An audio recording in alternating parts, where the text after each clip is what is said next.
Quieted your mic. Give me a second. I'm just fixing a setting. Hello, everybody. Well, it's too late now. We are live. Connery, we are live. Here we go.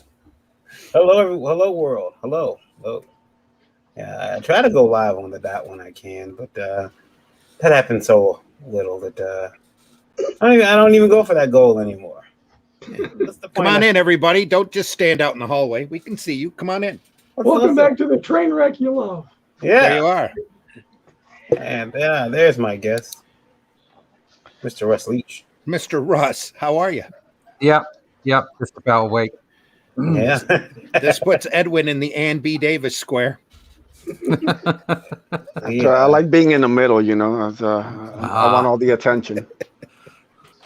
Oh my goodness, it's been a long day here. I am ridiculously tired for little work at all. It's been a mentally taxing day. My shirt says it all. Bill Gaines is right. You're gonna have to hang on just a second. Yeah. Let's blow up that camera. Show it again. Yeah, Bill Gaines is right. Bill Gaines was right. he was 100% right. Support the legal combat legal defense fund. And I can't wait to tell you guys about this map. Wait a minute. I shut you down too early. There we go. Of banned comics. I can't wait to talk to you guys about it and what you can get your comic banned for. It's really seems to all be one thing that funnels right down to that red line. Yeah. But it's gonna.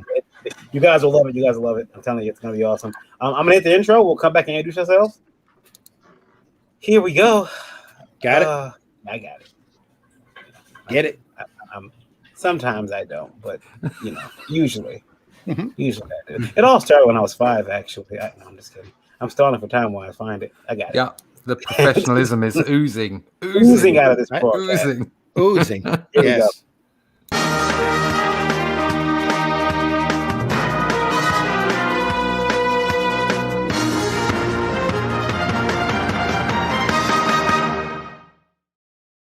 The following program contains violence, disturbing imagery, nudity, and, oh my God, why are you even watching this? Just run away. This shit is going to give you nightmares. For real. The program is rated TV MA NSFW OMFG GAF TTV BYGAS. Why are you still here? Seriously, don't watch this. We can't warn you strongly enough. Do you need a doctor of some kind? What is the matter with you?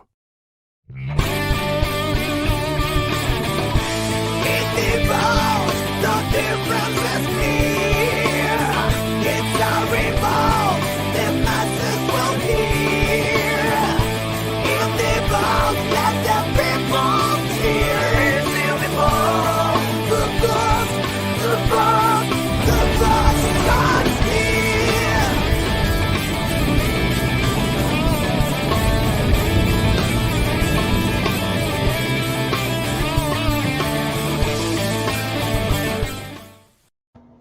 Hello, welcome. It is Tuesday night, 9:00, so it must be time for the world's most favorite 9 o'clock comic book screen. There's a lot of qualifiers in there, but the world's most educated comics panel. I'm the founder of INDIE Media LLC, Varian Grant. That's me. Hi. I've been making comics since 2008. I'm a comic book artist, publisher, creator, father, geek, gamer, husband, occasional actor, very reluctant taxpayer, and the new one is your kid's favorite comic book artist. That's me. Oh, someone got shot. Oh, it's on that one side too. Dear Lord. Just somebody's fan fell over. Come on. Violence on INDIE vote for the. No, it's just fireworks going on. Oh, okay. Fireworks are going off. Yes. Yeah. And of course, I'm joined as always by lovely Indie Princess. Hello, ma'am. How are you tonight? I'm horrible. I got strep throat. But other than that, I guess I'm okay.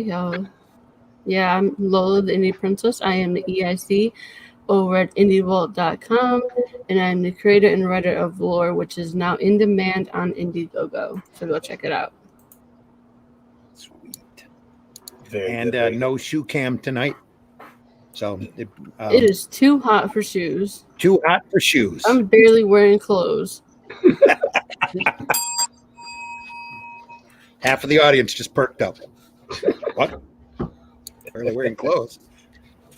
Hey, everybody. I'm Randy Zimmerman. I'm co-host, and I've been doing comics for a long, long time. Arrow Comics, Caliber, Antarctic. I freelance for many, many years.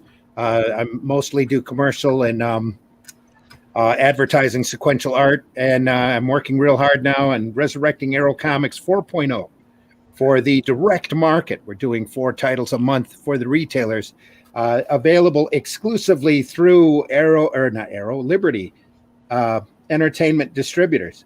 LED. It's Bell from Liberty Entertainment. Sorry about that. That was Bell from Liberty. I had the wrong card.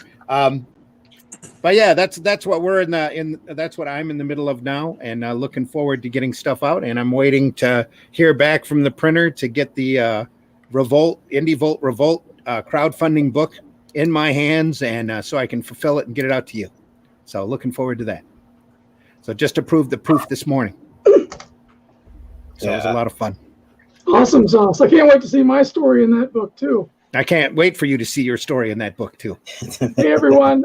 Dread Dinosaur here. Eric Hodson, creator of Dread Dinosaur Man over on Webtoon and Tapas. Artist on Roddy Piper, The Kilted Avenger, the upcoming British Bulldog UK Defender title. Currently working on American Bliss for Genuine Comics. And frequent contributor here at Indie Volt. And happy to be here and welcome. Welcome. Yeah, welcome. Edwin. Yes, Introduce yourself to the radio audience. sure thing. My name's Edwin Macevedo. I am the writer and creator of the Ace Volume 1, which is now in demand on Indiegogo and in the middle fulfillment. Sweet. Cool. And Jim. Dreaded and Varian and Indie Princess are around the Detroit, Michigan area. I'm around the Flint, Michigan area. Edwin, where are you broadcasting from tonight? I'm broadcasting from Western Massachusetts. Sweet. Also joining us is Jim Tanner. Hi, everybody. Jim Tanner. I'm the creator of SM Comics, currently with our newest book, Dig 2 Graves, on Kickstarter right now. We're down to, I think, it was 3 days. I think it's down to 2 now, depending on what hour it is. And I am out of the Rocky Mountains, Colorado. Sweet. Also joining us tonight is Mr. Narwhal. Narwhal, introduce yourself. Hey, good to be here. I'm coming to you guys from Washington State. It was super hot over the weekend, and now it's finally cooling down a little bit. It's still like in the 70s or something. But and my book is Earthbound, and part 2 launches tomorrow at 10 a.m. So I'm beginning the gauntlet of streaming and marketing for that one. That's 10 a.m. Washington time, Mountain time? Yeah. So I would be 7 Eastern time. Yeah. Yeah. Also joining us is Connery from Dragon Multimedia. Connery, introduce yourself. With your mic. Hi, everyone. There we go. My name is Connery Cateni, and I recently founded Dragon Multimedia. For years, I've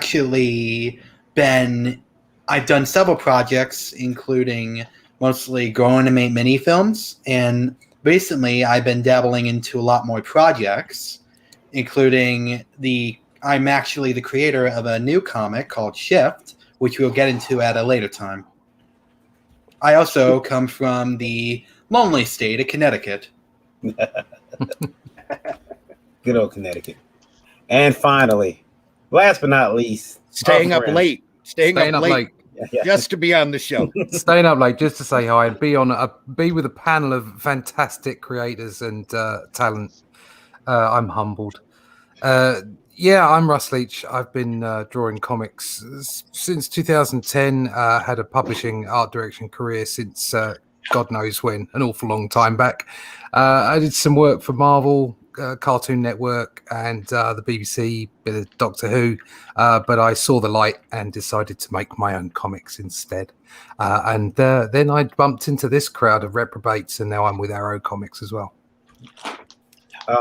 You forgot drawing comics in anger. Is that not a part of the opening? Yes, yeah. I had my had a bit of a a graze with Marvel back in the 90s. Returned to comics in 2010 and have been drawing comics in anger since. There you go. But 3 in the morning where he is, I'm not sure how angry he can get. Yeah, no, and by the way, it's the UK. It rained today, so there you go. It's pouring here, actually. Also, I think you're a Doctor Who fan. Yeah, I suppose so. Yeah, I'm from way back when Tom Baker was my doctor. But yeah, I got to draw Peter Capaldi for 3 years. Mm-hmm. Yeah, it was actually great looking back, actually, and watching some of the classic stuff. It was great. Mm. Yeah, lots of wobbly sets. Guys, so if you haven't seen the show before, we have questions. I only have 3 tonight that I thought were worth asking, and we are going to bring these up. But the first one tickled me. The first one got me. I laughed a lot, and I got to apologize to this person because I put the wrong name in. This is not from Allison. This is actually from. This is actually from Bill and Josh. Okay, so this is not from Allison. I apologize for putting the wrong name in here. Here we go. Give me just a second. Give me just a second. Who's that? Bill and Josh. Here we go. Boom. All right. So me and my best friend have an awesome idea for a comic book, but no idea how to make one. We sent in a pitch for our book to Marvel, but haven't heard back in 6 or 8 months. I sent 2 more letters through FedEx requesting signature this time, and still no response. What am I doing wrong? Contacting Marvel. Hey, that was my line. Well, the person who was probably supposed to answer your letter has been sacked. And the person who was supposed to replace that person to answer your letter has also been sacked. It's lost in the mush pile. Don't take it personal. Your letter was sent directly to an active volcano. Or, it might have accidentally gone into the wrong inbox.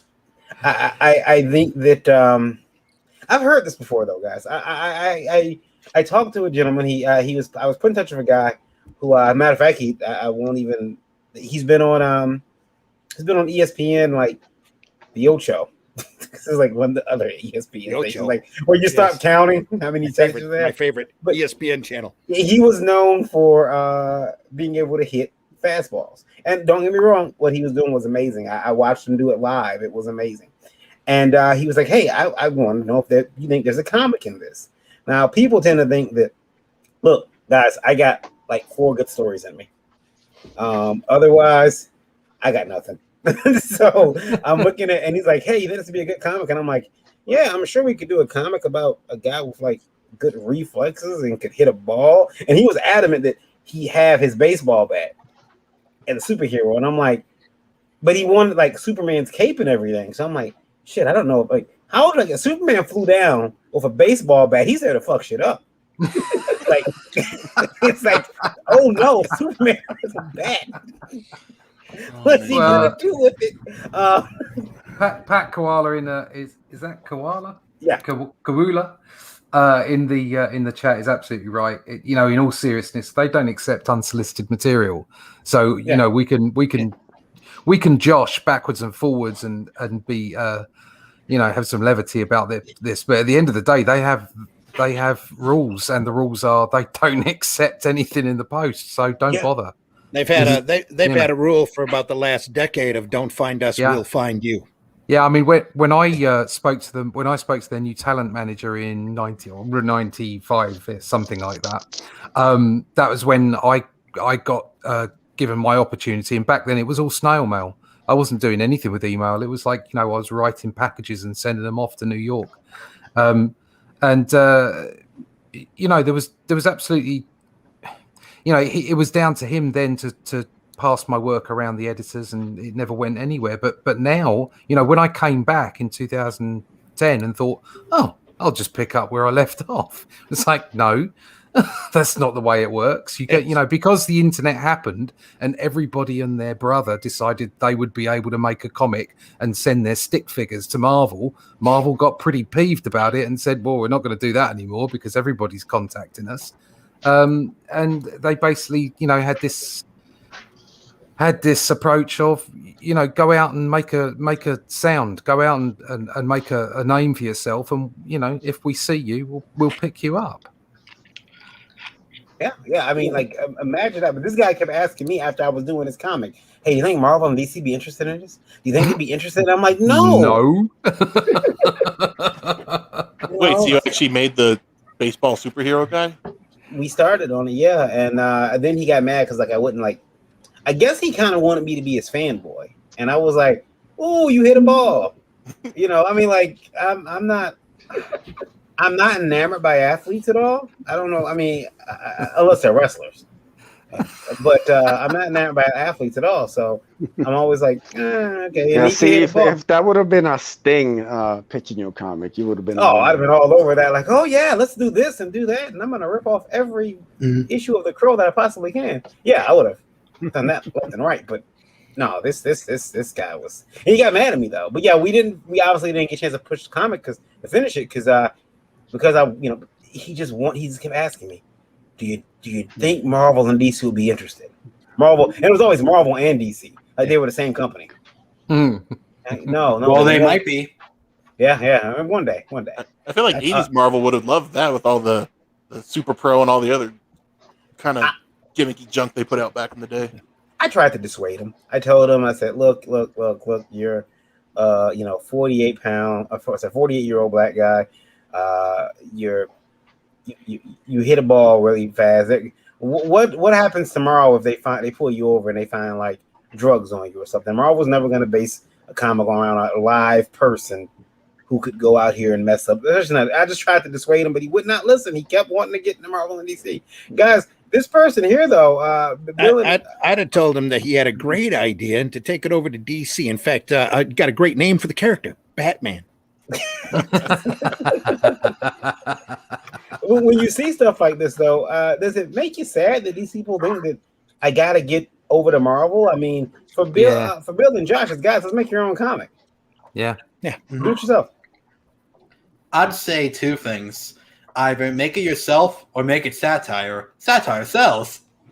Yeah, it can. It can. I mean, I don't know. Yeah, guys, I have a great idea for a satire book. It's about this black man in his 40s who wants to make a comic book about how he can hit a ball really far. I'm still working on the pitch, but literally. It was a weird thing.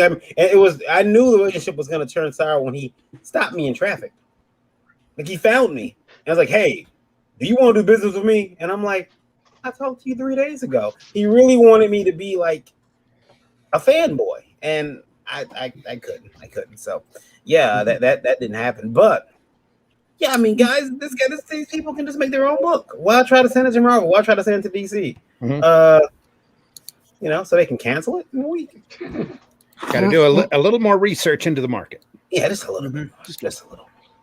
All right. Anybody else want to say anything about that before I move to the next question? I could say one thing. Sure. Even if you have people on a project you're paying, they won't be fans of everything you do. So it's always best to work in a collaborative environment. So you can basically make it so that it's the best of all the worlds, while also at the same time still making it your vision and making it in a way that could be improved a lot more than if it was just, hey, I need you to fanboy for this. Yeah. I don't know, man. That sounds like a lot of work. I prefer to only hire yes men for all of my projects. It cuts down on me having to track them down on the road. Do what you're told. Yes, Edwin. Yes, Narwhal knows. Yeah. I'm sorry. Moving on. All right. Next question here. All right. Yeah, this one doesn't get any better. Here we go. They're not going to get any better tonight. Oh boy, Here we go. you can do it, Arnold. Here we go. Manga is more popular. Goes 13-year-olds can hump their pillows to their fave waifu. Waifu. What is that, Mr. Eric? Japanese for wife. Okay. Yeah. Oh, I thought it was a kind of biscuit. I thought it was too. I didn't know what it was. Hails. They won't even draw an American comic female in a miniskirt anymore. Sexualization my ass. Dudes just want to release one or two. So where's the question? Arnold. Yeah, that is a good point. Where is the question? I think he's that was a statement. How dare you? I'm speechless. Listen, about you said they didn't get any better. I think Arnold's nurse needs to adjust his meds just a wee bit. What? Like the release thing has me kind of. Dudes want to release one or two. Facts. What the actual F are you trying to pull here, Marion? Hey, I keep getting blocked. I think he's saying that manga is more sexualized than American comics, and that's why it's more popular. Yeah. Okay. Is that the point there? I can pull that out of here. Yeah, but this is a release thing to a comic. Yeah. I can honestly tell you that's not.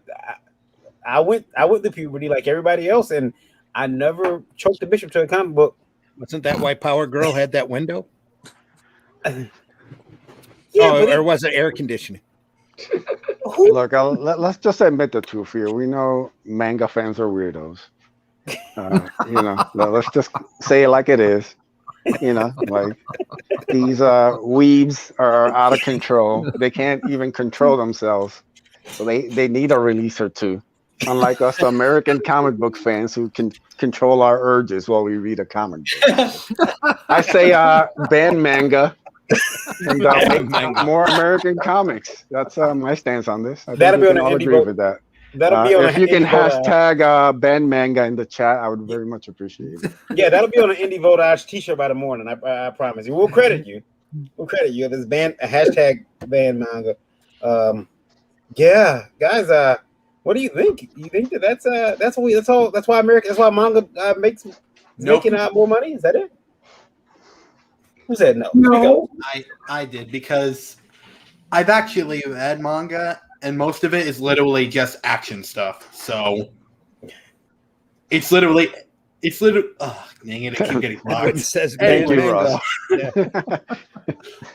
Most of the manga that's translated here is usually most of the action stuff, and most of the waifu stuff is usually untranslated. So, and that's what mostly sells. Untranslated waifu stuff. I wish you don't need to translate waifu stuff. I think everybody can get the gist of it. Oh, okay. It's readable all on its That own. is true. Okay. So to set the record straight here, manga has multiple genres. There's a genre for just about anything. The reason why manga is popular is it's good stories, it's characters you care about, and they treat their fans awesome, which is like some other indie comic group operating mostly here in the States.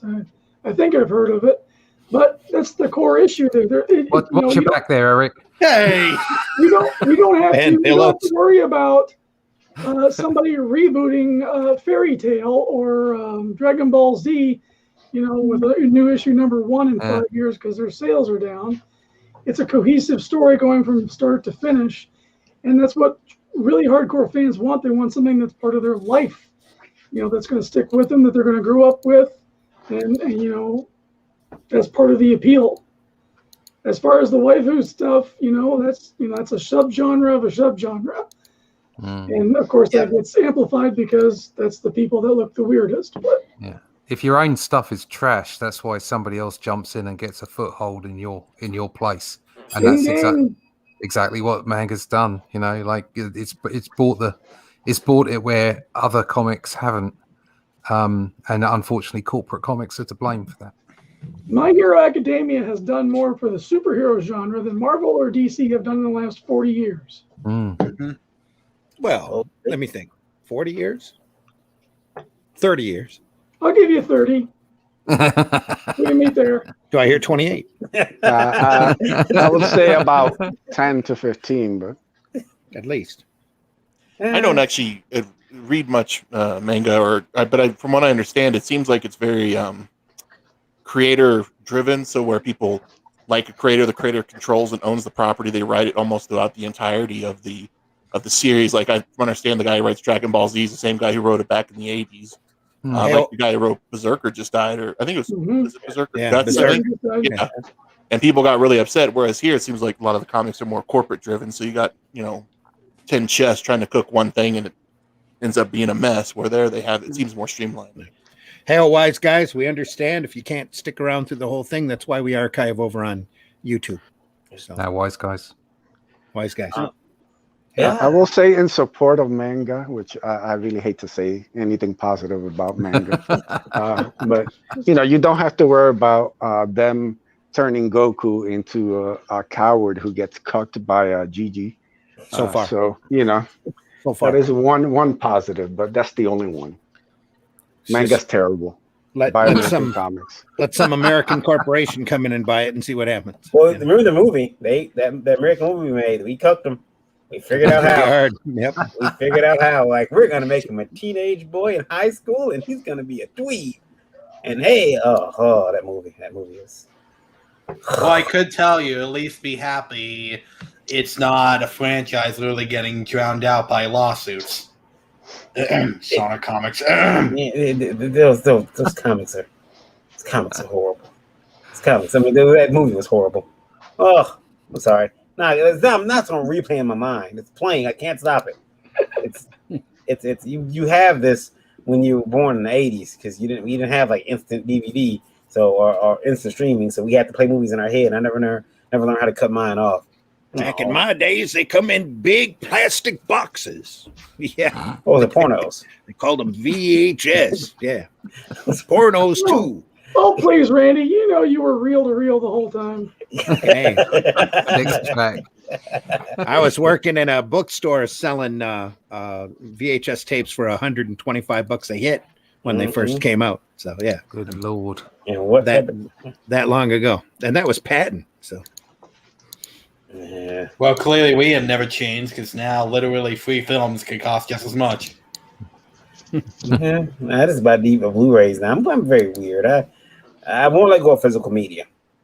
Yeah. I love 4Ks. Yeah. Here we go. Kyle, thanks for writing in, buddy. I've been worried about the state of comics for quite some time. Join the queue. I'm all for diverse voices, but I'm leery of these people coming in looking for a media deal. Their methods. That be wary. Weary. Leery? Leary? Leery works. Leery, like in Dennis Leary. I'm sorry. I'm leery, Dennis Leary, of these people coming in looking for a media deal. Their methods are poisonous. Their ideology is cancerous. And I fear by the time we realize it, it'll be too late for the lot of the creators and the business. Hey, Kyle. Okay. It's too late. We've already realized it. Yeah. You made it here you made it with the broadcast signal 2 years too late. By the way, was that email sent in 2010? It took a couple of years to get here. Probably sat in Pittsburgh for 6 months. Sent it from the AOL email. Yeah. I think hopefully this speaks for your reach on Indie Vault and getting out to the listeners on radio, because there's gonna be so many more normies out on radio listening than the small bunch of people involved in creating comics, or the fandoms or whatever. Yep. And when I talk about normies, I just mean people that aren't, in the creative process. That they're literally just consumers. They're picking up stuff and enjoying it or whatever. Absolutely. And they're kind of, these people are picking up corporate comics and going, this is crap. Yeah. In all fairness, Kyle, it has been crap for a while, and independent creators are trying to come up with a solution. Now, Kyle, you'll hear people like the newest bit of drivel that I've heard is that you cannot be dismissive. Getting a straight face. You can't be dismissive of the mainstream comics because they're watching, like Big Brother. They're watching, and if you insult the mainstream comics, then they may not want to work with you. Now, here's the thing. I luckily have no ambition to work with them. Oh, yes, this is what they're saying. And I was taking the task. I was told, you're so hypercritical of the mainstream comics. But you said, but you guys say you haven't read them. I never said I haven't read them. I never said that. In fact, I spend way too much money on them every week. Too much. I just stopped posting my hauls out of shame. Come on, it's a lot like being a crack addict. Everybody knows you should stop, but there you are, sitting over in the corner. I can stop anytime I want to. I can't. You should have seen how upset he was when Squirrel Girl got canceled. Oh, I was unconsolable. I needed a shower and a box of wine. But no, I remember. It's really, really white, box of wine, by the way. It's wine in a box. But the thing was, I remember I started posting my hauls on every Wednesday. Like, hey, by the way, I'm reading these books. You're saying that I'm not. Hey, by the way, show me your haul. Show me your stuff. What did you buy? And something amazing happened. So nobody posted. Well, a few people posted. Not no one posted. A few people did post. But a lot of people were saying, hey, don't talk about mainstream comics if you're not reading them. They're great. They're delicious. I found out they weren't buying them either. They weren't buying them, but they were telling me how great they were. Yeah. Now, they weren't buying them for various reasons. Some of it is, they don't have the income. They don't have the finances to buy the books. But and who can at $7.99 for a 22-page book? I get it. But still, I won. So so cancerous and poisonous. Looking for that Netflix deal. Aaron, don't you want a Netflix deal? Yeah, I want a Netflix deal or an Amazon Prime deal or, something. I wouldn't recommend it, at least for right now. Yeah, at least at the Amazon side. That shit, that sell out quick. I'm here to make money. But I will admit, there are people who come in, they're like, they think that, I've made this IP expressly for selling it to Netflix. And you see, they get pissed. They get pissed. Like, I remember a guy came to Comic-Con once. He's like, yo, yeah, this book is going to sell. He didn't sell a book entire weekend. By Sunday morning, I looked over at him, and I was thinking about tipping the cops off. He didn't look well. Is it about a guy and a bat? He had that 1,000-yard stare, man. I thought, like, if he gets up and goes to his car, I'm leaving. But it's the same. It's the same thing. It's like comic book. Corporate comics 20, 30, 40 years ago was about making comics, nothing else. Mm-hmm. And so there was passion from the top of the industry down to the very bottom of the industry. Let's make money out of making comics. Yep. And the direct market ruined that. Again, nothing. I love comic book shops, but if you don't have them out on the newsstand in front of people, they're not going to know they're there. Only small numbers of people will know that they're there. So you're cutting off your lifeblood. All right. And then comics get to a point now where all they become is kind of like an R&D environment, and even then, that's a lie. That all they are is just keeping IPs alive, and you get people going into the comic book industry that are passionate about making their ideas go to Netflix. because they think comics can do that instead of being passionate about making comics. Yeah. Okay. And so there's a business aspect to that, but that's also creating an environment where people think they could just wander into comics and that they can get a deal in Hollywood instead of just, and this is where indies are passionate about comics. Then somebody turns up and says, look, we'll give you an extra deal, we'll do a toy or whatever. That's brilliant, that's fantastic, but that's all icing on the cake. I'm not here to do that. I'm here to make comic books because I love them so much, because they're the best medium in the world for telling stories, simple as. And that's the difference. That's the problem.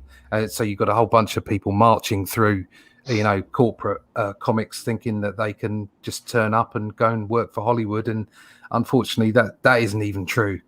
So even the people that aren't passionate about comics being let down, from what they're trying to pull. So just the answer is don't do it for corporate comics. And yeah, if you're watching, sorry, screw you. It's like it's just not happening anymore for corporate comics. So get out there and make it. It's another golden age. It's turned up. It's in our laps. Let's get on with it. And sadly, it's not just corporate comics. It's like all of Hollywood in general. Anytime you hear that there is a writer's room going on, you think the discussion is, okay, we got this IP, now how can we fuck it? Yeah. Mm-hmm. And even then, if somebody turned up and said, I want to give you a Netflix deal, here's $500,000 or $1 million, that'd be great. But it isn't. It's small fry. It's small amounts of money. Why turn in your brand and your IP for a small amount of money that might never get made anyway? Yeah, just keep doing what you're doing. Who was it over at Silverline? Was it Silverline who I keep forgetting people's? Sorry, I'm awful with names because I'm getting on a bit now. Don't blame your age. Blame your awakeness. I blame my awakeness. It was an editor that you guys have had on. Another cup of tea. You might be thinking of Roland Mann. Yeah, Roland. That's it. And he said he had these meetings and when he was over at Caliber, I don't know. It's one of the Eternity. He worked at Eternity for a while. Then he worked at Marvel. Yeah, but he was over at Malibu. That's it. He was over at Malibu, and he was saying, if they got a project that they get rolling, they'd have a meeting and say, "Does it make money?" Yeah, okay, green light it. But you walk into a Marvel offices, especially now, and it's like, how much money will it make? And even now, it's not even how much money will it make, because if you look at so many of their comics, they get cancelled after issue 5 or whatever it is, and that's because they're just not seeing it straight. They're not seeing it as the passion of making comics. There's so much stupid and outlandish enough to get us attention in the outside media. That's their question now. There's just so much peripheral pap, and that's why it's not working. Yeah, let me just say that the views of this panel do not reflect on me. I cannot wait to sell out to Netflix. So the guy who wants to ban Manga.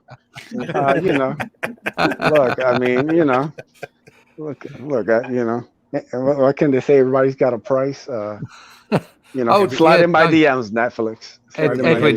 Edwin, I'm absolutely with you on that. If somebody turns up with the right price, but I just don't think the right price is out there. I don't know. Right now, I've been down before. The right price could be a cheeseburger.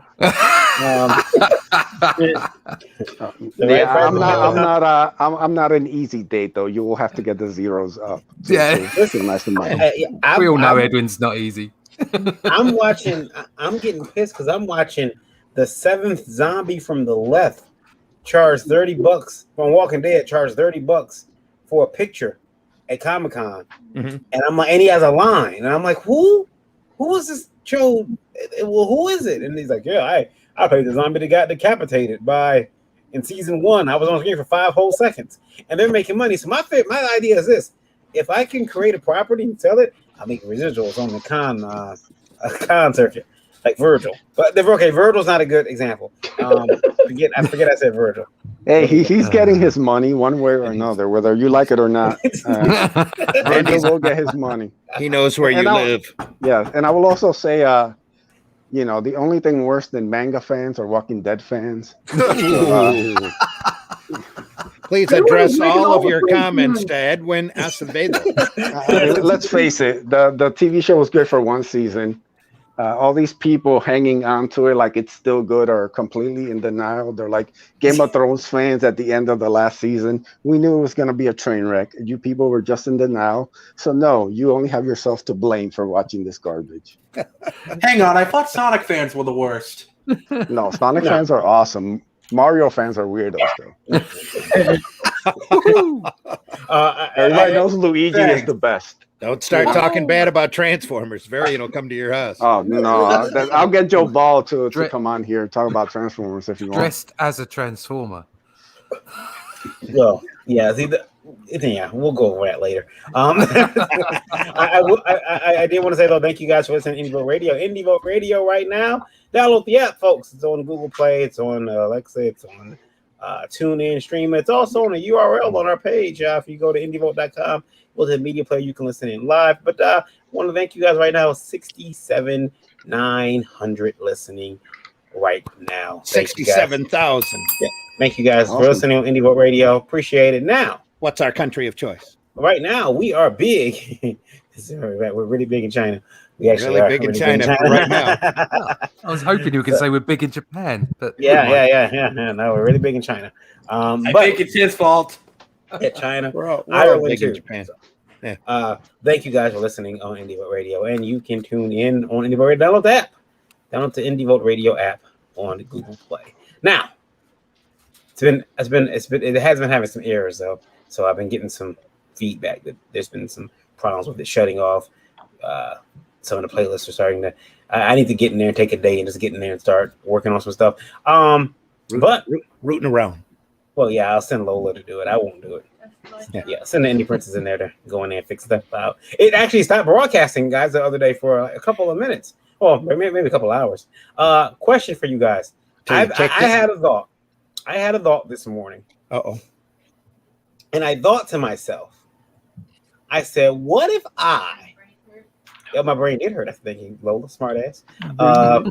What would happen if I were to rename or name my comic company Slave One Comics? And I thought about this because I thought, well, I can do it because apparently Disney has given up on it.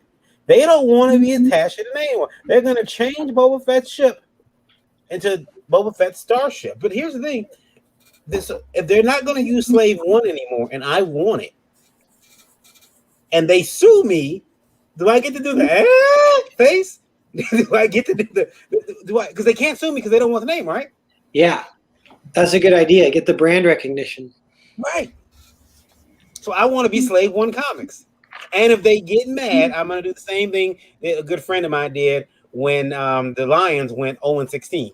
See, the NFL was making custom jerseys, but they figured, they said, we're not going to let anybody from Michigan or anybody from Detroit or anybody make a parody Lions jersey. No one. So anybody who wants 16, who wants, 0-1-6 or whatever, 0 on their jerseys is not happening. So a friend of mine said, I know what I'm going to do. So he got the name Owen, O-W-E-N, and 16 on the back of his jersey.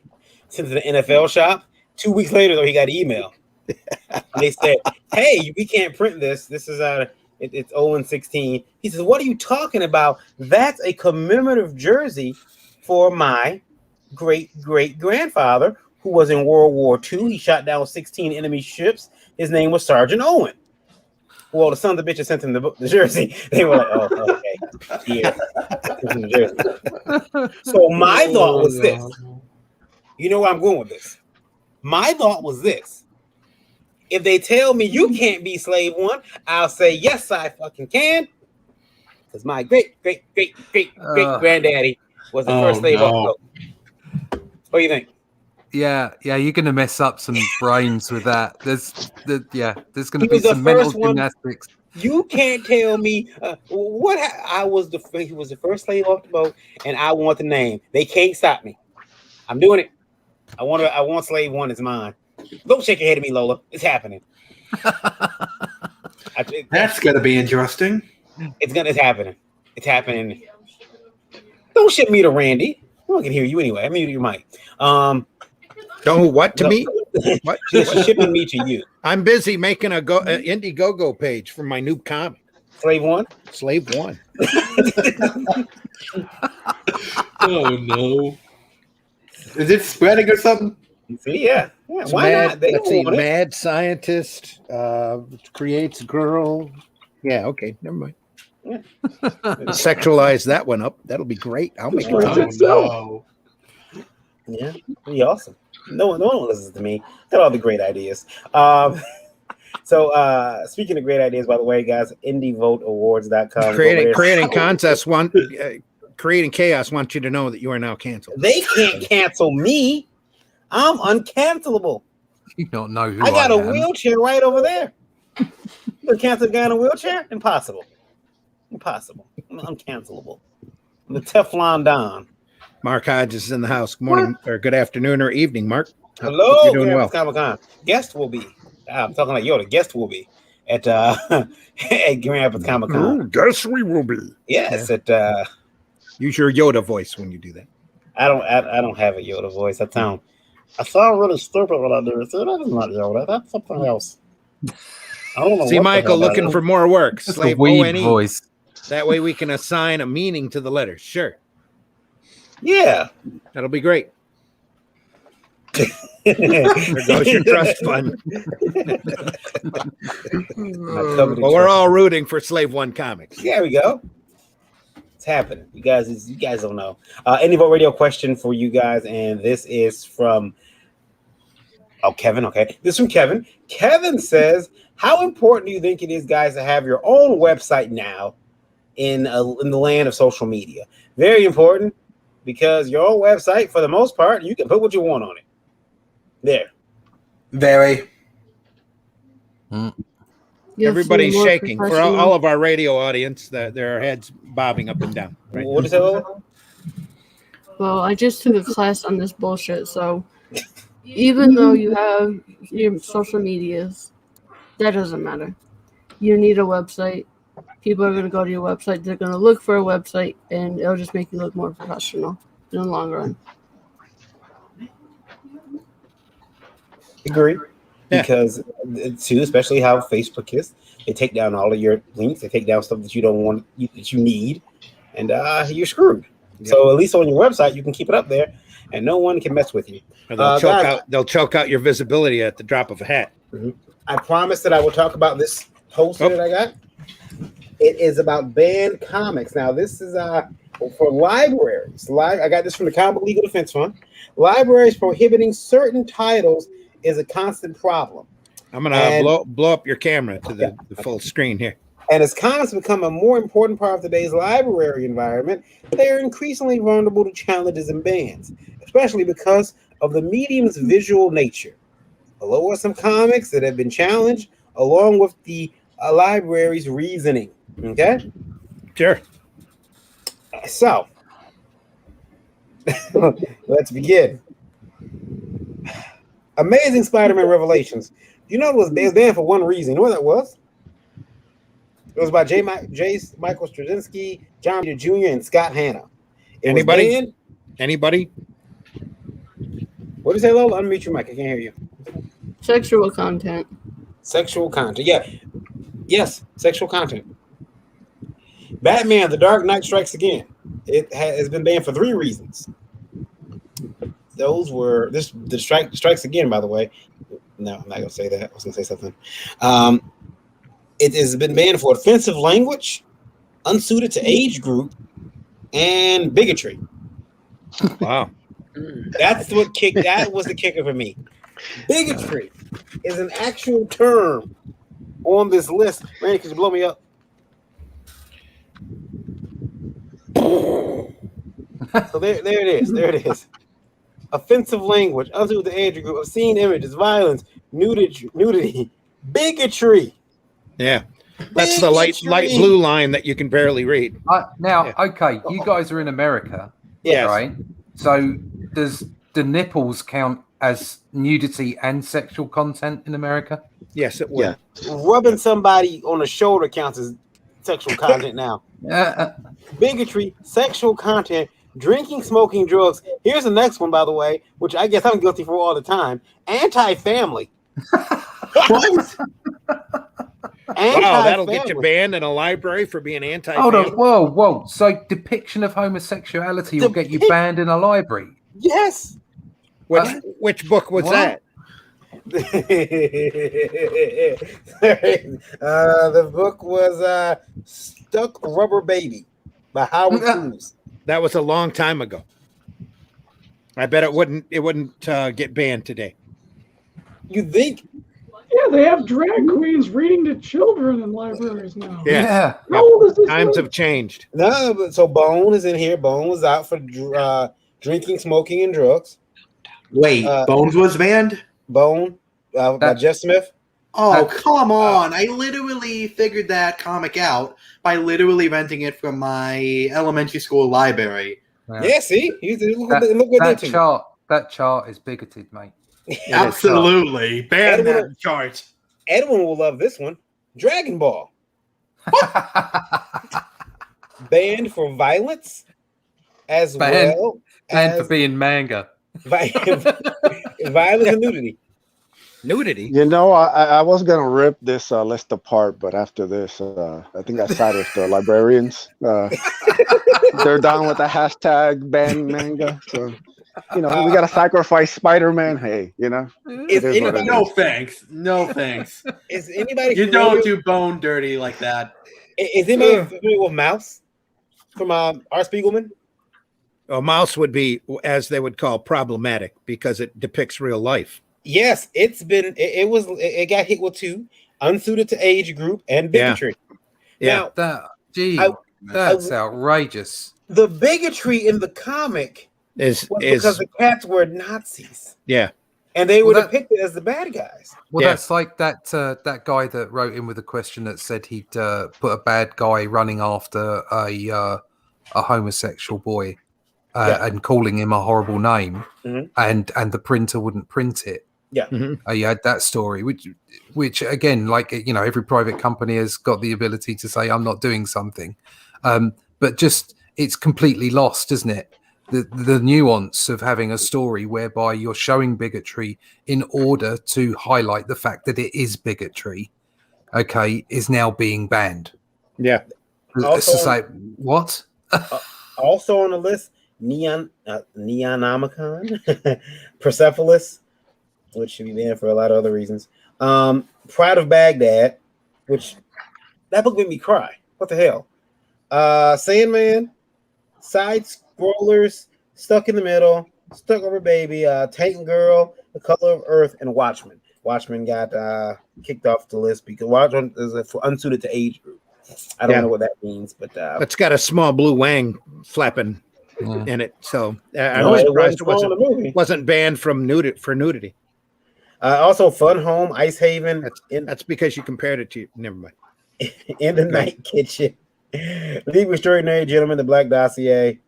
And that's so basically every Alan Moore book will forever be banned from libraries. They should just have it called the Alan Moore rule. You're not putting the book in here, sir. The Alan Moore rule. Yeah. Alan Moore wrote this, banned. Yep.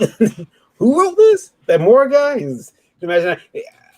My Alan Moore impression sounds a lot like Ozzy Osbourne, and because the rest is here, I won't do it. But thank you. Yeah. Ban my fucking book again, Shad.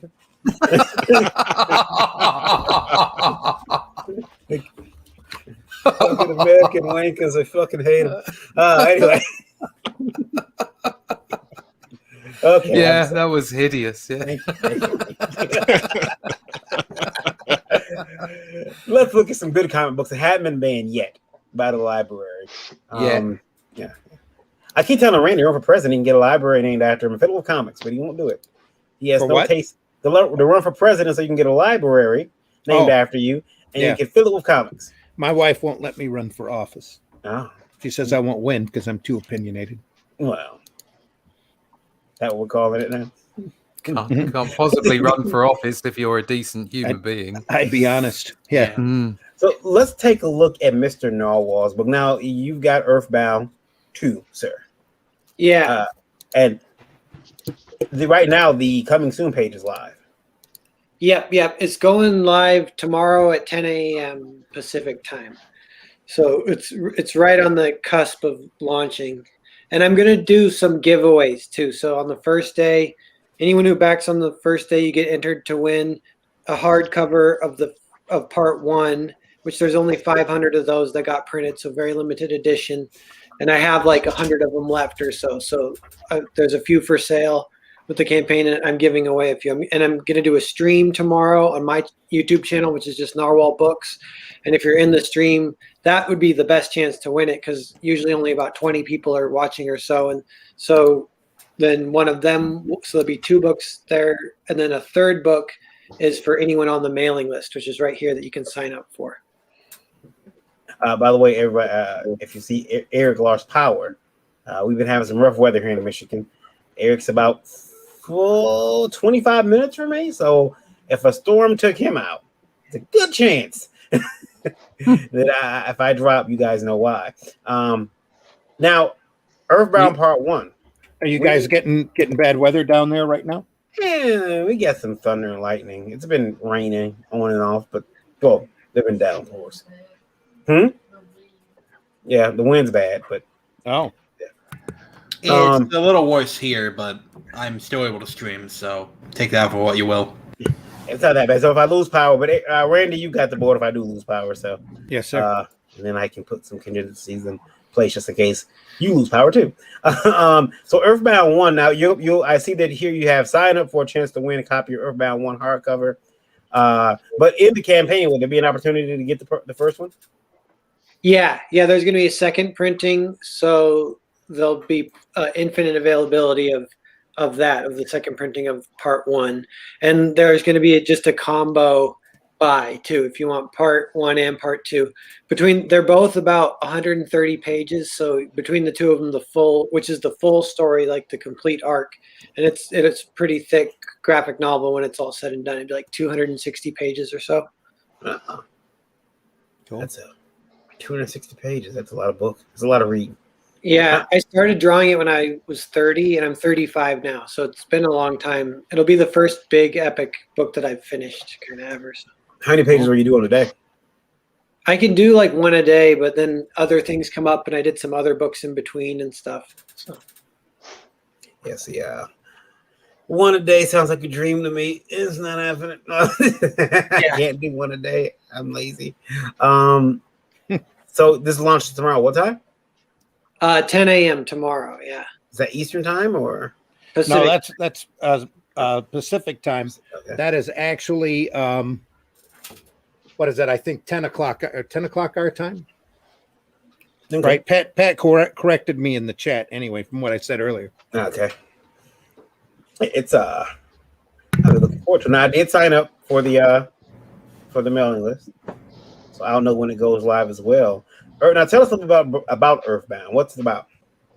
It's about 2 bounty hunters. They're like aliens, but they're humanoid, sent to Earth to recruit 4 special warriors that are called the Sirens of Violence, and they're each armed with these special guns called R-types. And there's like a green one and a purple one.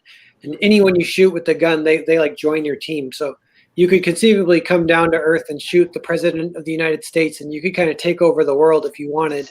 But that's not really like their game here. Their game is just to get these 4 warriors. And the 4 warriors happen to be 4 girls at a high school. So they have to infiltrate the high school. And in the case, they're actually competing against each other working underneath their employer. And so whoever recruits more of the 4 girls wins their freedom. And in the case that it's a tie, their employer has like designated a tiebreaker, which is a 5th target. And that kid's name is WizKid. And he's like a mysterious figure who also goes to that high school. Yeah. I like that. I do like the guns too. That's cool. I wish I had a gun like that. I'd shoot everybody in my house. Be on my side, damn it. Come on. Yeah. It's kind of fun, just the concept of it. There's a lot that you could do, and the book explores some of that, but it's kind of focused. Yeah, that'll be live 1 p.m. our time. What was that, Lola? Cool. I said, I see how much you love me. You want to shoot me with a gun. Lola, it's because I love you. I want to shoot you with a gun. Listen, if you never thought about strangling or murdering your spouse, then you're not in love. I think about it every night when I look at go. you. That's right. That's right. I'm sure you think about murdering me. You Every should. night. That's Every right. night when I look over at you and you're snoring. That's right. What? Yeah, I'm feeling a little uncomfortable now. That's a little murder. That's a little murder. Earthbound 2 goes live tomorrow over on Indiegogo. You guys can go over and check it out. The link is in the description of this video. So go over there and check it out immediately. Sign up. I just signed up. Oh, well, you signed up too. Okay. Sweet, thank you.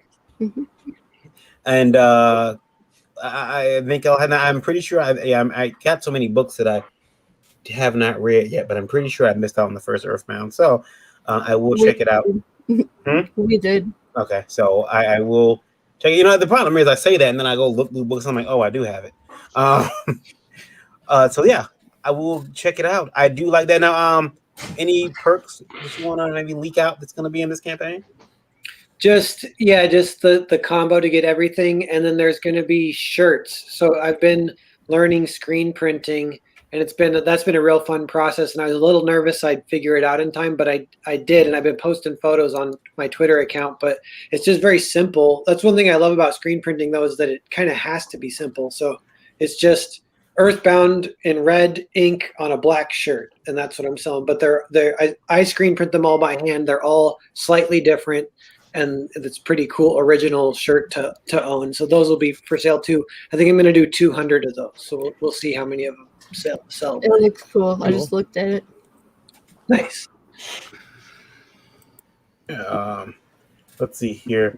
Oh yeah, I was making sure that I did hit the right buttons. So yeah, Earthbound Part 2. Go over there, check it out, and then you can, of course, always it's Indiegogo. So make sure you have the money up there, folks. Are you gonna? Cause it's so many people now. I've been getting messages from people telling me that they had funds come back on their Kickstarter. By the way, guys, what would you consider a substantial loss on your campaign? Like after it funds, you find out that someone has or people have fallen through on their pledges or retracted their pledges. What would be like a horrible number to hear? I know anything is horrible, but is there any number that makes you start questioning? The worst would be if it messes with the math of being able to fulfill it. I know one of those could be sometimes it's the expenses for international shipping. If you don't set that to it's pretty expensive, and if you set it kind of low, then you could get 100 backers internationally, and you'd be like, that's awesome. But then you realize, oh, I'm actually losing money on each of these instead of gaining money. Mm-hmm. Yeah. I mean, there's always, I keep talking to people who tell me yeah, man, I lost 150. I heard I had a friend reach out and say they lost $562 for their Kickstarter campaign. And I was like, really? It was their campaign. They told me they were just from failed pledges that didn't go through. $562, and that's they told me that was catastrophic for their campaign. Catastrophic. That's where Indiegogo does have the advantage because they take the money straight away, don't they? Yeah. Oh yeah. I was gonna say that would have to be a Kickstarter campaign. Yeah. Now you can request your money back on Indiegogo, but I mean, at least you kind of see it coming. Yeah, for a short period of time. Yeah, they'll keep a certain amount back for refunds. Yeah, yeah, it's rough. All right, I'm the lone Kickstarter on this whole group here of people. Yeah. Everyone else is doing Indiegogo. Be wary. Let's check out the Ace here on Indiegogo. Look at that! Look at that shark. Yeah, Eric missed a shark. Should I play the video first? Yeah, go for it. All right.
Very nice, very nice. I was not prepared for that last boom. Kind of scared me. Yeah, it did. Now, this is the 8th. Now, this is on Indiegogo, and you're on In Demand.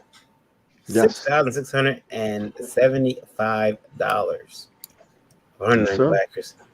Very good, very good. Now, how long have you been in demand? Since that was April. It's been about 2 months. Okay. And every time I see elves, I get excited. Now I don't know why. It's very weird. I can't think for 20 years. You'll love that angelique origin then. And I'm happy that there's no werewolves in this book. Nope. See, No we're werewolves. 100% werewolf free, just how God intended. That's right. We turned the page on the werewolves in 2020. 2021 is all about the alien humanoid sharks. That's so we're fine. starting the hashtag shark wave. That's fine. I just don't Free go to in the jump water. on there. Unfortunately, this shark comes out of water. It looks like. So Yes. might be screwed. Not safe anywhere. Tell us about the Ace. Yes, the Ace is the story of a young man by the name of David Diaz who's trying to find his purpose in life.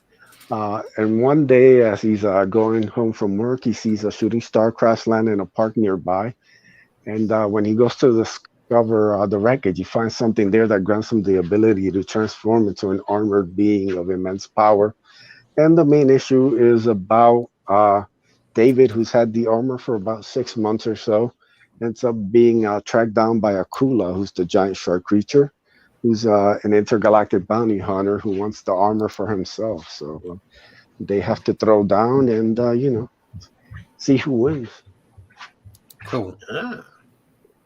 See, now I like that because he's been thrown into. What was that? I'm sorry, I seen it. See, Michael says Indie Volt review, wonderful, 100% werewolf free. That's right. I'm going to print that on all the second printings. That's right. Put that in the back. Hashtag ban manga and 100% werewolf free. Those are going to be the 2 taglines in the back of the book. Yeah, because werewolves are just, everyone's got them and they're freaking me out because everyone keeps drawing them so damn lifelike. It's like, all right, I've been terrified of werewolves. But Big dogs. I'm writing a book for you on werewolves. That's right, and I'm deconstructing the werewolf mythos. I'm making them palatable to me. And then that might be one of my comic. See, I don't review it. Hashtag slave one. That's right, slave one comics. Should our slogan be "Get on the boat"? I'm trying to get canceled tonight. Come on, I need a break. I'm giving you people gold. What more can I say?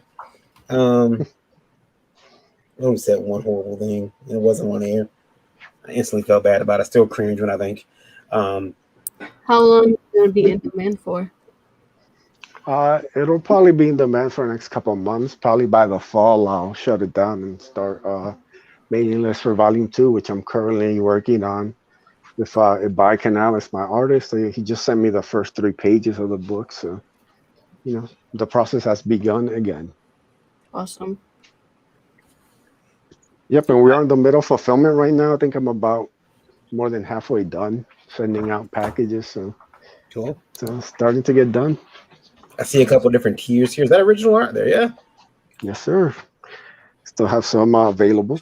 Very exclusive because Canales, his art has never really been offered in campaigns before. So if you're a fan of Canales, who's done Iron Sights and tons of other books, and you can snag some original art. I believe there's also a sketch card left that hasn't been claimed yet by Simon Potier, that you can snatch up. Is that right? SIM card, huh? Yes, sir. I joke with Sim all the time about. I love busting his chops. It's great. The other day he posted some art, and I said, "Wow, man, you're really getting good. You had to try drawing comics for a living." He still hasn't finished cussing me out quite. Let's see here. I'm scrolling with the campaign. Oh, I like that. The picture here of everyone coming through this portal. It's I forgot the frog's name. That's Oddity. Yeah, Oddity. Yeah, that's right. Yeah, that's actually the Hardline Jam Piece poster. It's features art by Joe Ball, Sweens, Passion for Drawing, Brandon Diaz, Sim. We basically put this thing together as like a limited exclusive poster representing a lot of the characters from the Hardline. So. Who decided who goes up front? I'm trying to start some drama. You know, it was my idea, so you know, the ace had to go first. This is nice. Doodle bags. Oh yeah, that looks great. I remember that black and white art. It was both versions are awesome. And here's something, Lola. Which one do you like best? Because I know that you like Hot Women and Chibis. That's cool. What was that? I can't decide. I like them both. Is that 6 a.m.? Yeah, that's brilliant. That's really cool. I like that. Yep, so all the stretch goals have been unlocked for this, so everybody will be getting the 4 6 a.m. stickers, the trading card, and the 2 prints with their order. And you can get in on this book still. Now, we don't know when he's going to. I mean, there's so much stuff. You can look at the campaign when you go to it from Indie Vote Radio. When you go over in Indiegogo and look at the Ace volume, when you're going to see some things have already sold out. So it would behoove you to get in there very quickly. 2 copies, shipping worldwide, which is make it worth it for you and a friend. If you're one of our listeners overseas, you can get 2 copies, $40. The SIM card hook up it for us, and you guys can go 50-50 on the Ace, and Russ will get you his your copy. So. Yeah, we'll make Russ do it. That's what I always say. Hashtag make Russ do it. Yeah, that works. He's gonna be my middleman over in the UK. And there's a SIM card left right there. There's nothing for your phone, but one that's for your card collection. That's the last one, guys. And as a benefit, if somebody snatches this up, I will have some more cool art that will go on after this that you can also buy. So everybody wins when you back the Ace. And I want to say this too, because this card here from Sim, I mean, the detail on it looks nice, but I want to say this too. The kind of public service announcement here, Sim is like what, 80 years old? People he's like not Sim, that old. He did just reach Social Security age. So he's old. He looks haggard. And I would just say get this art while you still can. It's definitely going to be a collector's piece. He's been telling me about his hand is cramping up. Doesn't know how long he's going to be able to draw. Old age is, listen, the ravages of time on poor Sim. He's going to kick my ass. He's going to send me some nasty letters in the morning. I can't wait. Sim's going to fly down from Canada. Yeah, that's right. He can't. I only say this because he can't get in the country. He can't. Gonna kick your ass. Yeah, people don't know. Sim is like a real life Wolverine. He's actually tiny but jacked. He looks like him too. Yeah, he does. Yeah, mutton chops and everything. You got the stogie sometimes. Yeah. Hey guys, I'm at my parents' house and I have to give up this room, and so I got to get out. But thanks for having me. It's been great hanging out with you guys. No problem. No, before you go, where can they find you if they want to reach out? I'm Narwhal Books on Twitter and YouTube. So those are the two best places to find me. Excellent, excellent. And we will be in touch very soon, sir. And Yeah. again, that's the Earthbound campaign going live on Indiegogo tomorrow, right? Yeah. Yep. Awesome. Yeah. Thank you so much. It was really fun. Thank you. Narwhal, It is you're an always honor. welcome on the show. Cool. I'll So see you guys we- later. all right, you take care. Thanks for coming on. So we have we have this is going live, and it's on Indiegogo. Yeah, we won't we'll make sure we have to back this one too. I would if you guys can stop making such good books and place them so close together, I'd appreciate it. Yeah, guys.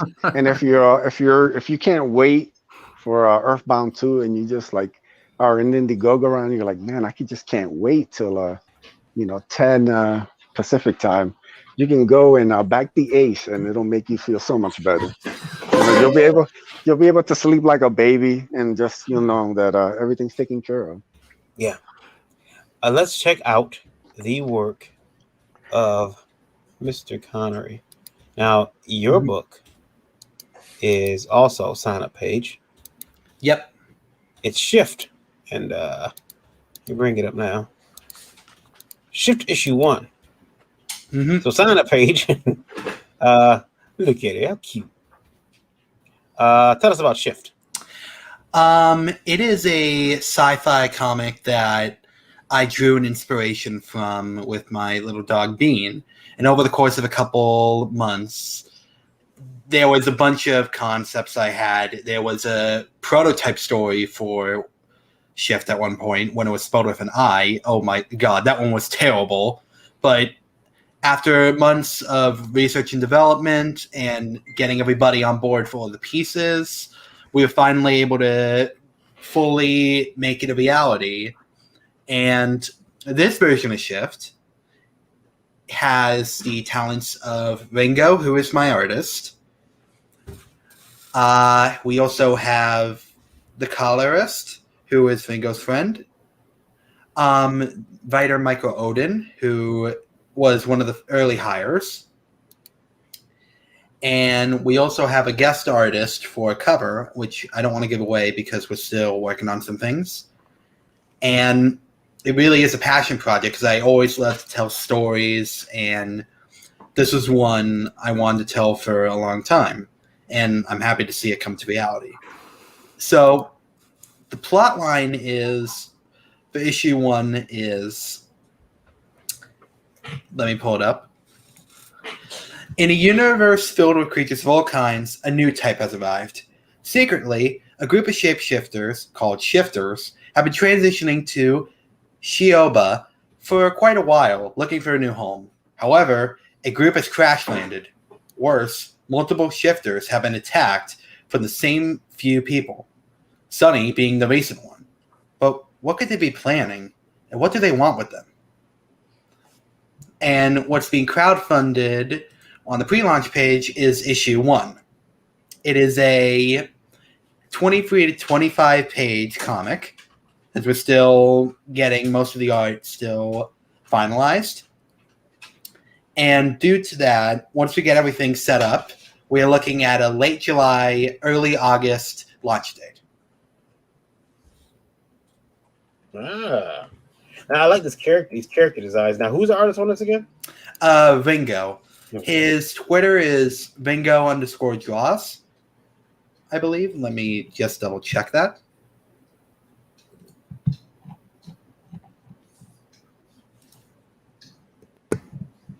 And he does amazing work.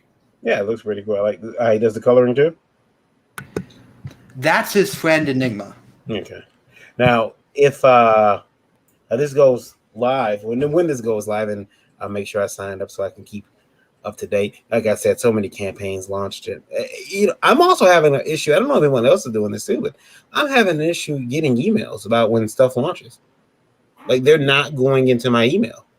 And I have this email set up for them. I don't get the email sometimes. Well, you don't get an email from Indiegogo on launch. That has to come from somebody's mail list system. Yeah. You only get them if they're updates. Luckily, I'm setting it up so if you do sign up, you will be signed up to the Dragon emailing list, and when it launches, we let everybody know. It's sending updates through the emailing list and the Indiegogo. Yeah. And what I also posted a link to was our artist, Ringo Discord Draws, and he has done such amazing art. He's a little bit of a newbie since he's still a student, just like me, but I was super happy to get him on board. And he does such great work along with his colorist. They both do great work. That looks good. That looks good. I like the look of this book. SHYFT issue 1. I gotta tell you, the art from what I'm looking at. I mean, I was looking at the backdrop here and the character design. Looks really fun. We will check in it. We will check it tonight. It's gonna be Indiegogo. When are you thinking? You said late July, early August, 2021. And how has the creative process been for you? Have you been finding that it's stressful than you thought, more stressful than you thought it would be, or is it about what you imagined? About what I imagined. Yeah. I think the real stressful thing was actually making sure that people got back, because I was actually looking at a couple of artists. One of them who I really wanted on board, unfortunately, I don't want to name names because I'm pretty sure right now she's super busy and I don't want her to get doxxed or anything. I have no hard feelings. She was not able to get back, and I've tried several resources to get back to her, Twitter, another messaging site, and she never contacted me back. So out of the fairness, I unfortunately wasn't able to get her for this one. And I was super happy to finally get someone in Manga, and Michael was also such great help on the project early on, especially helping out with the outline of the project, which he really did fix up. Yeah, see, you gotta be careful with that Michael Oden, because next thing you know, it'll be his project. I'm just kidding. I'm joking. We like Michael here. Yeah, we like Michael. Now, Jim, I brought up your campaign, but it's giving me a 404 error. Giving you a what? A 404 error. Oh, probably sent you the wrong link. Yeah, so this is what it's giving me. I don't like 404 errors. And what is up with this old, like, 1982 404 screen that Kickstarter has? That looks like some Windows 98, maybe even 95 type shit. Look at that. Takes me back to me sitting in my bedroom listening to my Aqua CD. It does. Mate, that's retro. Is that what it is? It's retro. That's good design. Shut up. I see. I see. I guess Kickstarter wanted to have the 404 page look like what the crew members look like. Yeah, here I am. I'm waiting for them to offer me 40 free hours of AOL. I heard I was hanging out with a bunch of Indiegogo creators or campaigns. That's what I heard. Yeah, he's hanging over there. Yeah, we'll teach him. They shut it down. Yeah, here we go. Here we go. All right, much better. Here we go. Dig 2 Graves, a book I'm excited about. Here we go. I'll play the intro. I'll play the video. In the flash of a gun barrel on an empty street, I saw all that I'd ever wanted. All that I'd ever love. All that I was. Taken from me. Murdered in cold blood.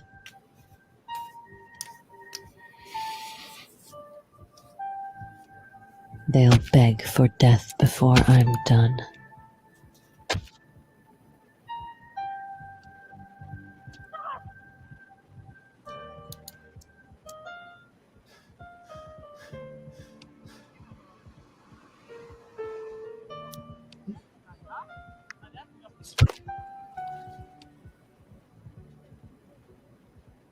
Someone once said, before you embark on a journey of revenge, dig 2 graves, a warning about how you can destroy yourself seeking satisfaction. That implies you have something to lose. But if you've already lost everything, grab the fucking shovel.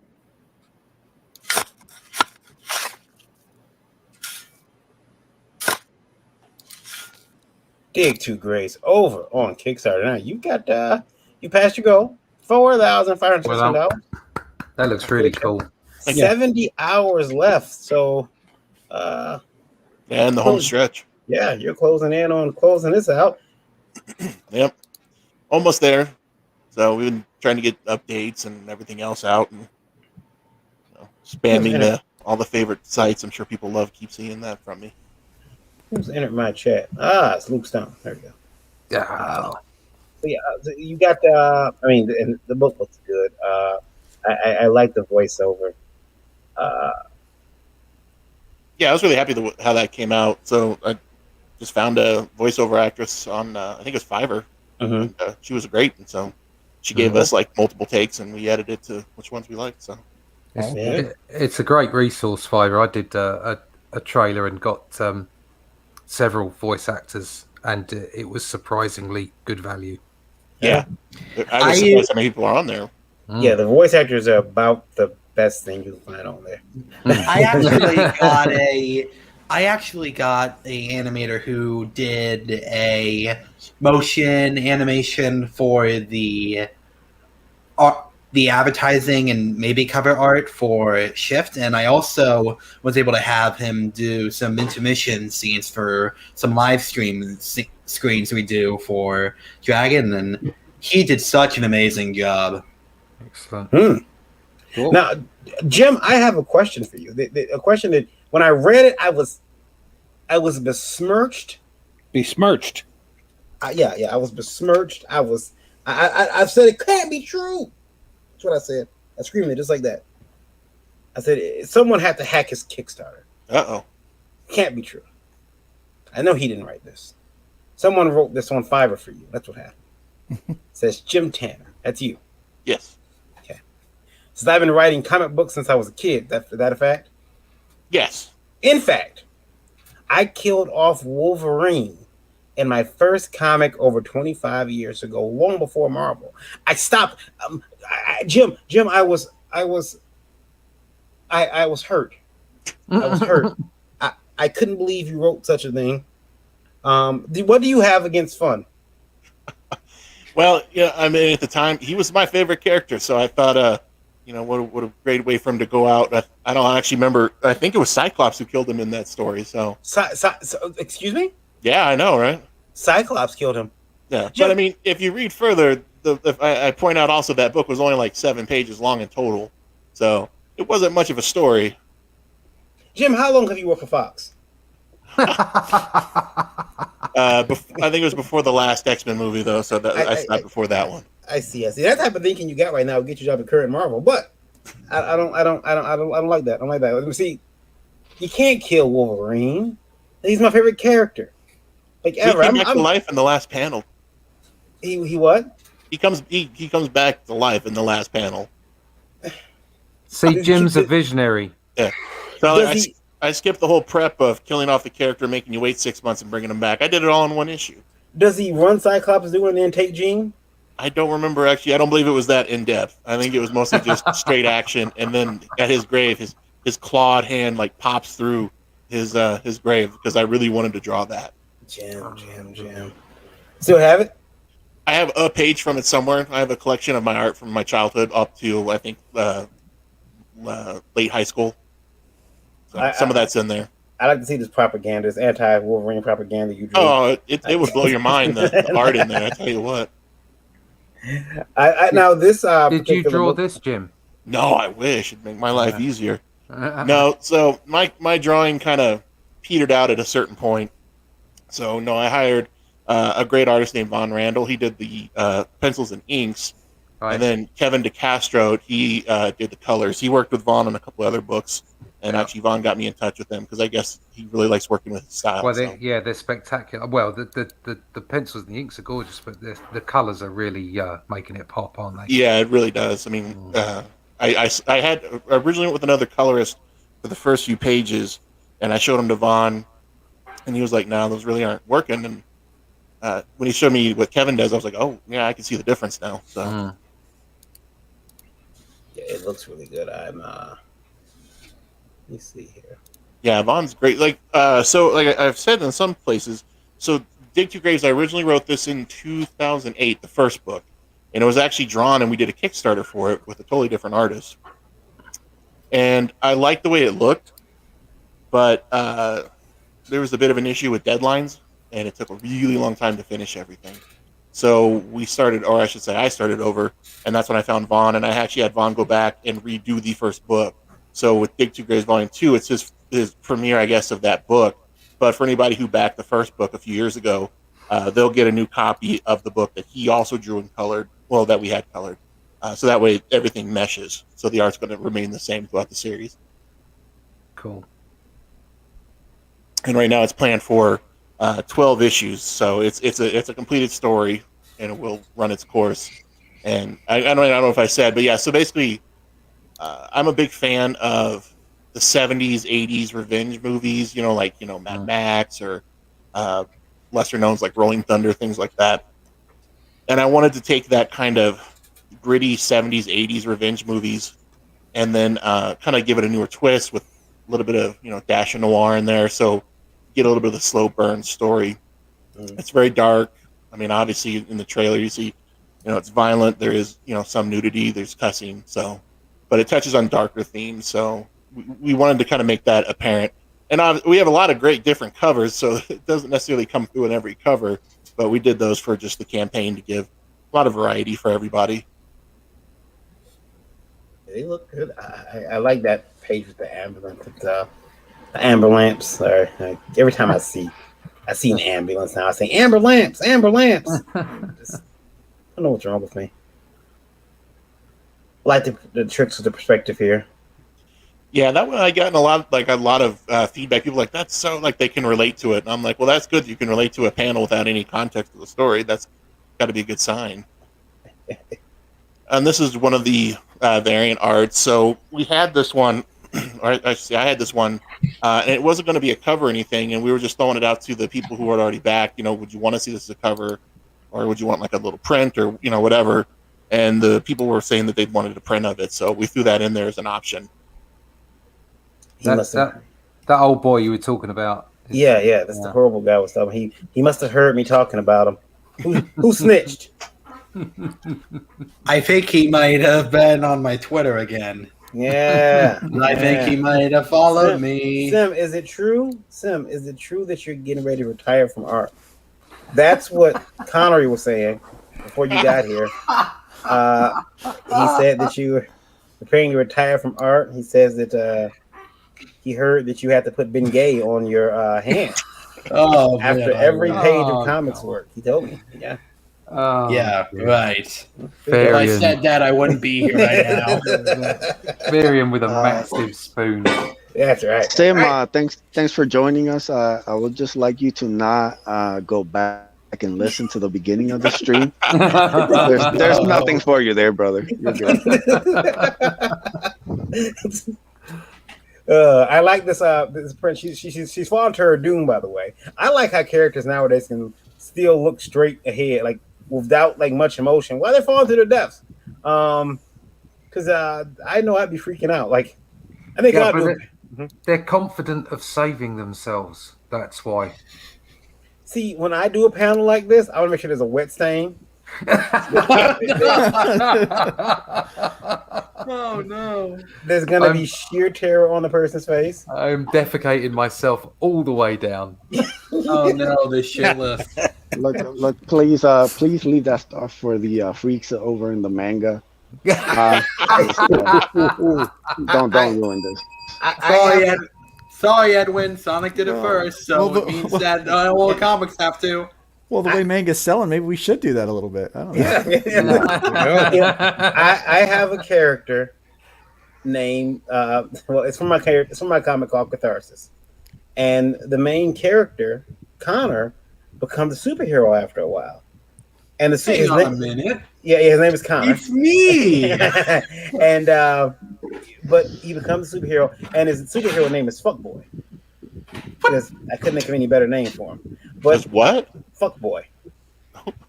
F-U-C-K. Damn it, dude. B-O-I. Yeah. I have so many better names. Well, what insult? I had this idea that when he's cornered, he's getting the bad guys looking for him. They're shooting at him. He dies behind a crate or something. And instead of looking to reload his weapons and try to get in a firefight and get his way out, he just starts beating it because he's gonna die. So he's like, if I'm gonna die beating it, and that's what he does. That wouldn't be fuck boy. That would be wank boy. Oh no! Yeah, that's a much better name. Are you having a wink? So instead of Connor, his name should be Jack then? Or? It should Jack. be. I made him he should be renamed because it's nothing like me. I made him like Chris Evans. So not Sugar Chris, not that Chris Evans, the real Chris Evans. The real Chris Evans. I know the other one. There's only one Chris Evans. Yeah. And he wears a red dress. Yeah, not red dress, Chris. Yeah, he has a red dress and he has a very disturbing YouTube stream every Monday. So, go check that out. Sim co-hosted. It's a train wreck, but it's a good. Makes for good YouTube. Listen, you guys gotta understand. I respect the shit out of Chris because I have watched Chris sit on streams and clean his guns, and I'm like, and they don't stop. It's like a video game. Like you pick the gun you want. Yeah, Chris is well known for having a massive gun collection and a stack of unread Comicsgate books. Yeah, and so the two things he's best known for. And he's quiet. You don't fuck with the quiet ones with guns. Don't do it. Don't do it. I see how this movie He's also a hoarder. Yeah, but we'll leave that for another stream to talk about. You should make sure that Edwin, where do you live so Chris can find out? I do. He's already got my address. Chris is harmless, Yeah, no, Chris. And the problem with this book, with Dig 2 Graves, by the way, is I could not figure out which cover I wanted. So I did pick one eventually, but I was very upset with Jim about making me have to figure out which cover I wanted because all the covers are really good. This one here, now this is the waifu cover right here. This could be a pillow if you like your woman blood covered. Uh-oh. You see, I was just about to back this, and then you hit me with the waifu cover. Jesus. refund immediately. No, that's Chris Serzi. I don't know if I say his name right, but yeah, all his style is very pin-up-y, similar to that. So I figured I had to have a few of them in there for DC. Yeah, he does stuff for DC. I think he recently has been doing like the Harley Quinn and Poison Ivy cover stuff like that. Very cool. And this one's cool too. Now, look, I like this one, but for a while I thought she was scratched, and it looks like a werewolf scratch, so I was gonna give it points. That's off. what I was gonna say. See? No, that's my next book where I have werewolves. They're being hunted by a guy with a baseball bat who can hit balls really bad. Yes, now I will cancel the refund and I will back that book. We'll call it the wolf. That will last one page. Wolf and the bat. You know how it ends. That wolf. This one's cool too. This is a colorful one, but it works. Yeah, like so some of the covers are kind of it's different from the tone of the book, but we wanted to just make it fun for everybody. It looks like Lola when she's got her purple hair. I know everybody's kind of like. I mean, I know some friends who are kind of cover whores. They'll literally just buy a book for a cover. If that's what they like. So, and I'm trying to give something for everybody if I can. So, it looks like the spinoff. That's the Netflix version. That tub's not clean at all. No, it's a little grimy. Yeah. I know. There's the virgin cover. She'll be a virgin for long, but there's the cover. And obviously the red tube version. Mm-hmm. Yep. We did cosplay cover. We did it. Yeah, we did some cosplay shoots. So that was a friend of ours, Kaylee. She took on the role. Looks like it's the leaked cover of Resident Evil 9. Yeah, she's all cut up, man. I'm worried about cosplay covers like this, like the cops show up, like, what's wrong, man?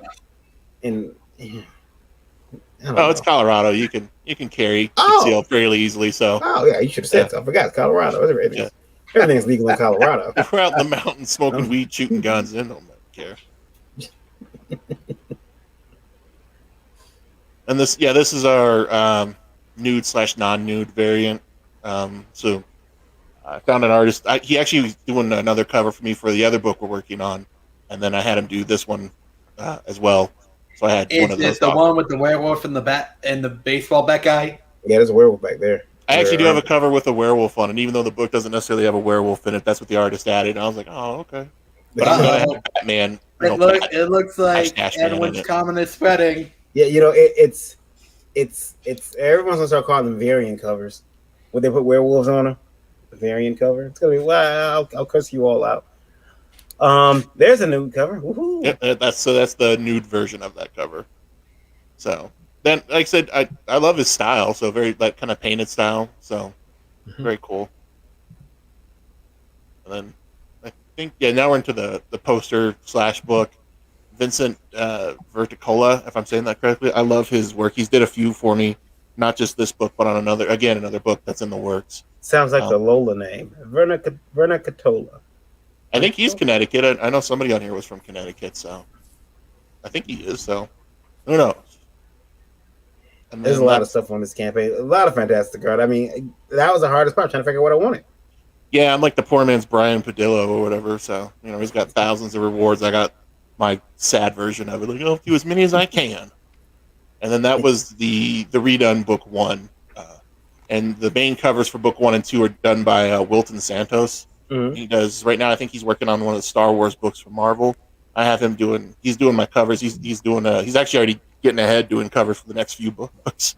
So I hope they're successful, or else I'll have covers for books that don't exist. That's because he needs the money. That's true. Where does your book fall on the library system? Why was your book banned? Smoking. You're smoking. Anti-family. Sexual content. Well, family's killed, so I guess it's anti-family. Sexual content, violence, smoking, drug use. Relation to bone. I figure relation to bone. Yeah. I figure if I'm in the company of Alan Moore, I might be okay. I'll run to a con like, hey, we're on the same level, man. My book got banned too. Yeah. And then we'll be best friends, and you'll invite me over. Wait, does she have on thigh highs?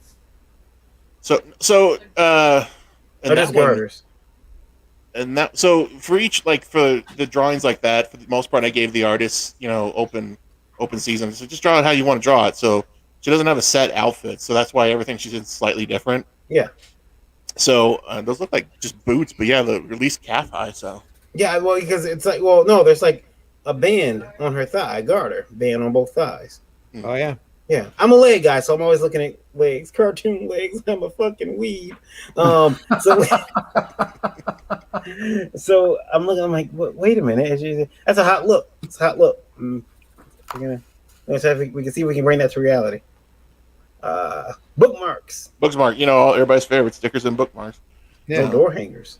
I've heard everybody say. I've heard everything from they love. I think the last time I was on here with you guys was everybody loves stickers, and then another show I was on, the guy's like, I hate stickers. I'm like, damned if you do, damned if you don't. So stickers pretty cool. much, yep. Stickers. I'm trying to make sure everyone knows that door hangers are where it's at. Door hangers are tight. Yeah. And there's a creative team. Yep. So that's me, Vaughn, Kevin, and that's Robin Jones. He does the lettering. Oh no, Rob. Yes. Okay. So yeah. Yeah. He's finishing up the second half of the book now, actually. So I need to actually reach out to him about something. So. And that is Dig 2 Grays over on Kickstarter. Yep. Oh, I have payment alerts. I better fix that shit. Oh. I do have payment alerts. I better fix that. I don't know. Did Kickstarter accidentally bring the golf club? What the heck? Yeah, they did. I better click over there and see what I owe on. I probably missed it by $1. Let's look into it. There's $4,516 in Kickstarter. Sorry, because people always say, Kickstarter. Dig 2 Grays. Go check it out. He's got 70 hours for our radio audience. 70 short hours to go over there and check that book out. Now, speaking of leavings, just of leaving online, it's going to be a sad day because in just a few short hours, I say short hours, even though, well, no, shit, yeah, really short hours. July 1st, was it? July 2nd. July 2nd. You should do it on the 4th. You know why. National Trader Day. You colonials, you're all the same. Yeah. On July 2nd, Only Death Can Save Us is leaving out of Indiegogo. It's going off on demand. That's it. The Yep. train's leaving the station.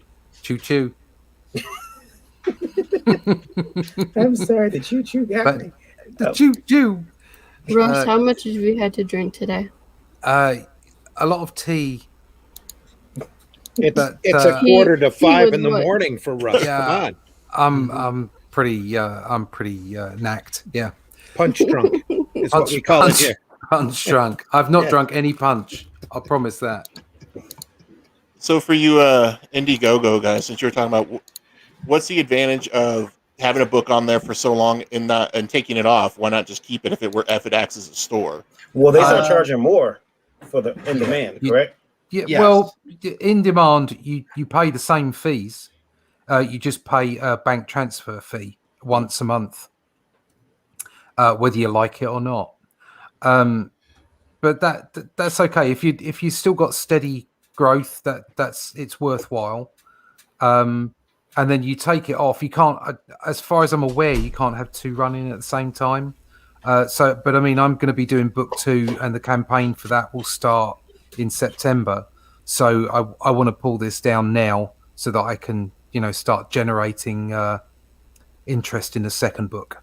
Gotcha. And cut this one off. And obviously, I don't want to say to everybody that you will be able to get sort of backup. So in the second campaign, there will be perks where you can catch up with the first book or with the Arrow comics, but it's still the right time right now to get yourself a copy of the first book before the campaign ends.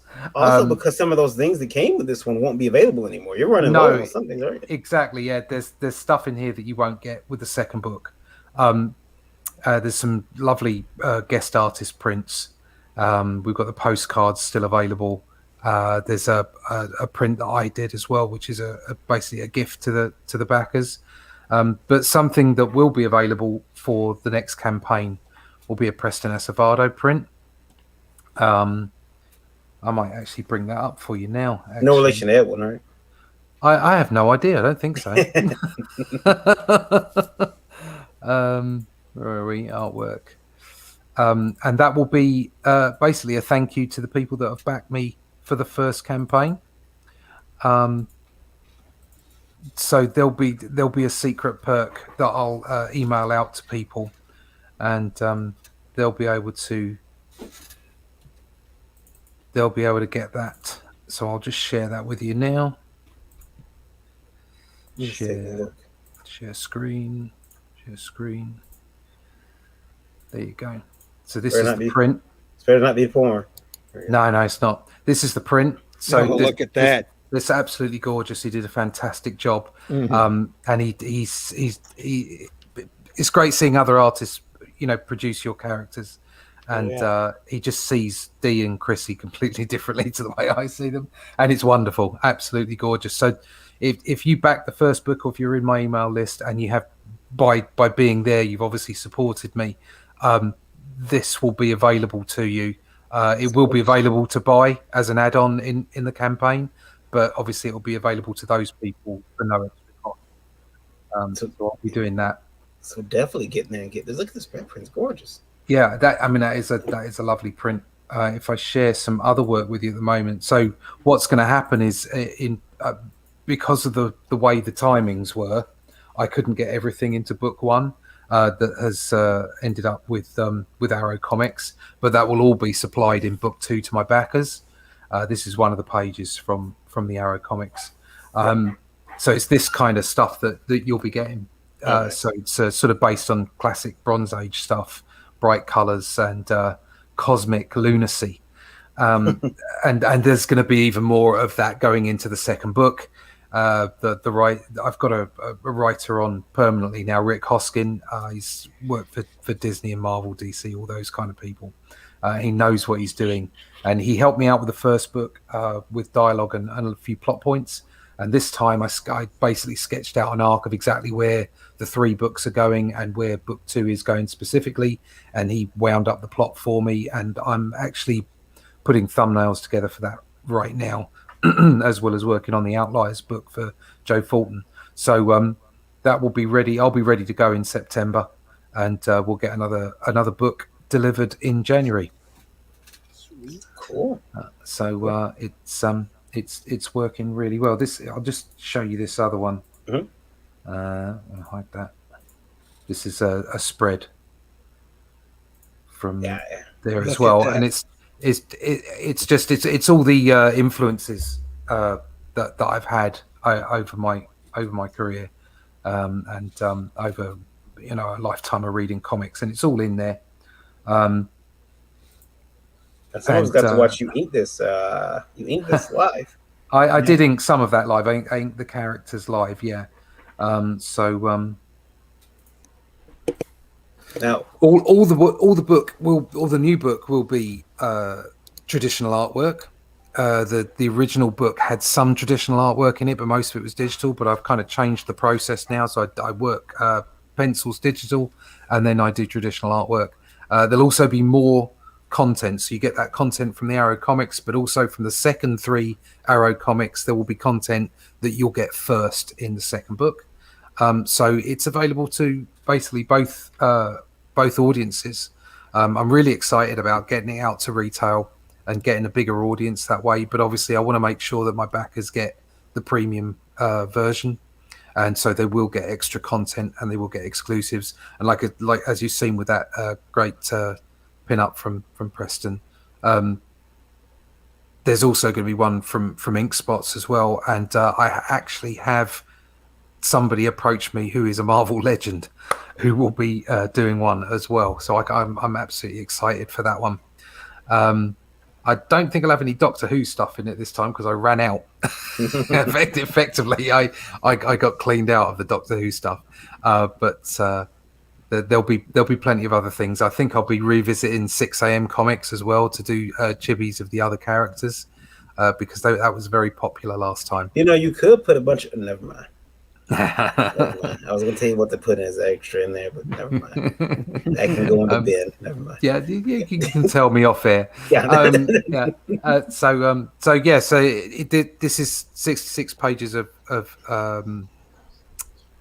a story. It's 96 pages overall. There's some background in it, there's some bios, there's some pin-ups, there's all kinds of stuff, but like I say, in book 2 you're going to be finding far more readable content. So I'm going to be going it will be at least 96 pages again, but pretty much 95% of it will be world building, readable content, and I'm probably going to be looking at just under 70 pages for the actual story of book 2. And then we'll wind it up in book 3, although we do have ideas for books 4, 5, and 6 as well. Sweet. Yeah. This is dying to be a mouse pad at some point. Yeah, yes, I've got some ideas, so we'll see what I can do with all that. That's right. Need that Death action figure too. Yes. Yeah. Well, something I was considering doing was like a model, like a small scale statuette or something, because you can get stuff 3D printed in color now. Amazing. But I think that's going to end up in book 3. Yeah. Or possibly if I do a collection, I might do something special with the collection. Now this book is done. Book is done. You've already finished it, so there's no waiting. There's no waiting. I sent out 10 packages today. Now, I will say this: the man ships quick, because I don't know what's going on with international mail. I gotta thank him too, because I just got a package from Mars. There it is. There's and international mail is getting a lot quicker. There's Randy with his copy of Only Death Can Save Us. Does it still have the smell? Oh yes, the inky smell of quality. That's right. Those pages can get you high.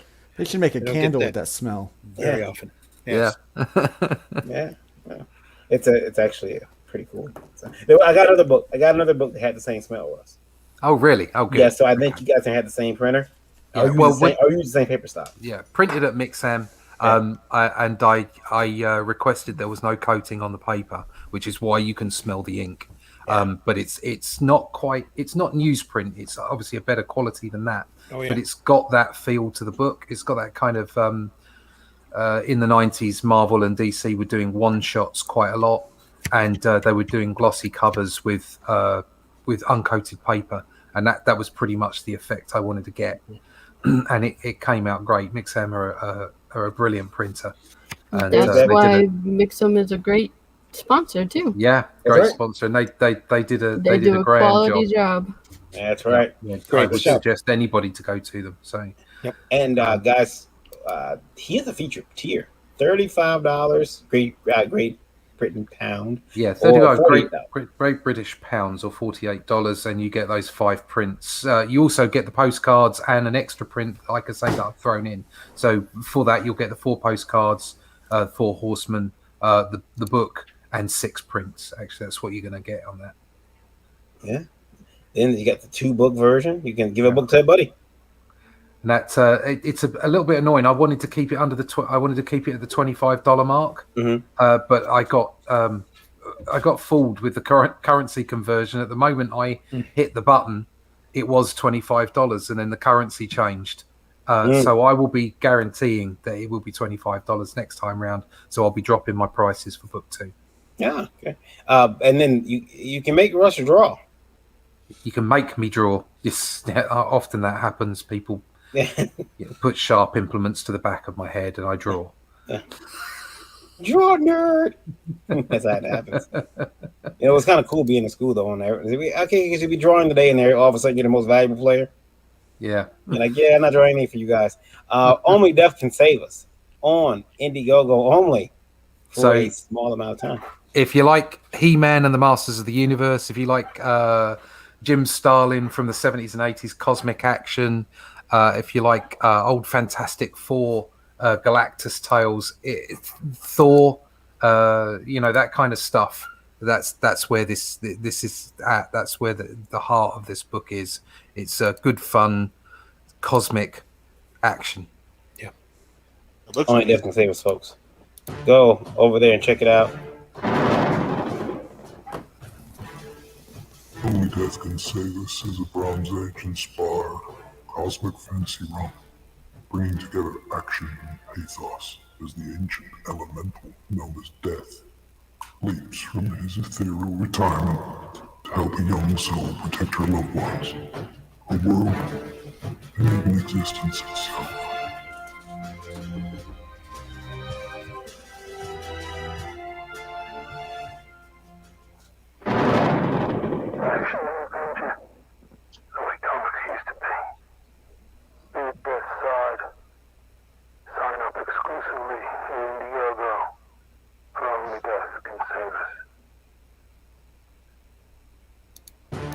Was that you?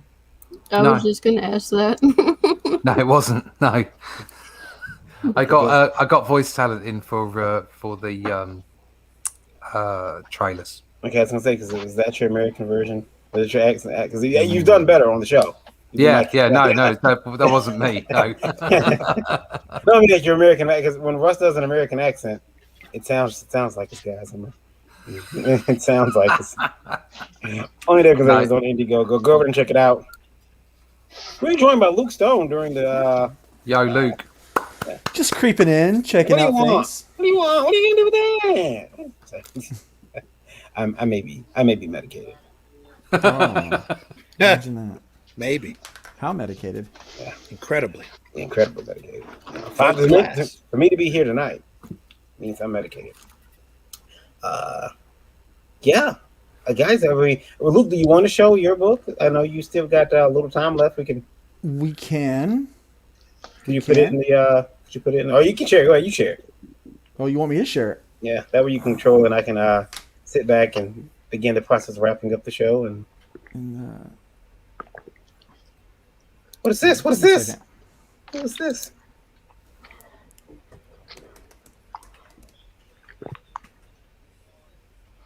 What's what?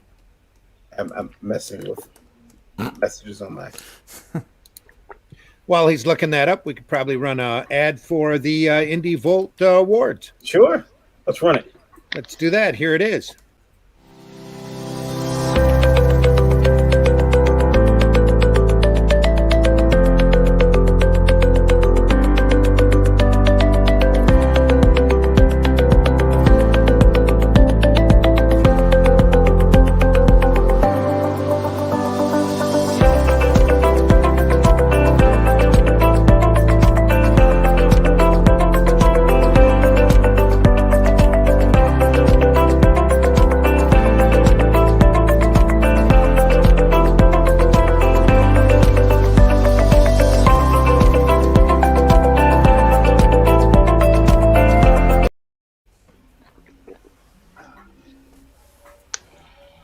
Indie VOLT Awards coming up September 18th. For more information, indievoltawards.com. That's right. That's right. Sorry, I was laughing. It's coming at us like a freight train. It's going to be here faster than you realize it. So fast. Coming to you live from Dave and Buster's. Yeah, Dave and Buster's, September 18th. A lot of awards. If you want to sign up, you can go to indievoltawards.com. Sign up there. You can. There's a small donation, not a donation. I'm sorry, fee to enter, but we are donating that money over to charity for autism because we didn't want to charge a fee, but we had to. I will say this, and I've been saying, I know it might come across indelicate, but man, that fee apparently kept a lot of the riffraffs at bay. Yay! It's good news. Like that's good news. Yeah, it kept a lot of the it kept a lot of the riffraff. People just flood your mailbox or whatever with just like things, and all of a sudden it's like, well, they want me to put $6 in. The funny thing about it, though, and I said this and I'll say it again, I won't pay. I refuse. $6? No way. $6. No way. $6 to put my book in there. I won't pay. Here, let me stab my campaign $400 to make it look better. The same people. Same people. Yep. Why would you have a problem with $6? Don't ask. Don't ask us to make logic out of it. The principle of recognition, I guess. And if you know that $6 is going to Autism Speaks, yeah, then what's the problem? No, it keeps the riffraff out. Wait, what group? It's going to one of our sponsors, and we put Autism Speaks, and we make sure that we, one of the things is we didn't want. The funny thing is that they hear people say, I won't do it, but then turn around and put $400 in their campaign. And I know they do. It's the same people. It's like, what are you doing? Well, we want serious entrants only because this is a judged event. So there's a group of judges that have been in the business for a while and some that haven't that are going to take a look at each entrant for quality, not for popularity. So this isn't a popularity contest except for one award. There's a fan award. Yeah. But other than that, it is a prejudged event, which I was aimed to bring attention to the quality that's out there in the independent and alternative market. And I learned today that I can't even apply for the Fan Choice Award because I own the damn company. No. What good is an award show if I can't take home an award? If I can't give myself all the damn awards. It's like the boss trying to win the Employee of the Month award there, Well, there you go. I'll buy your own.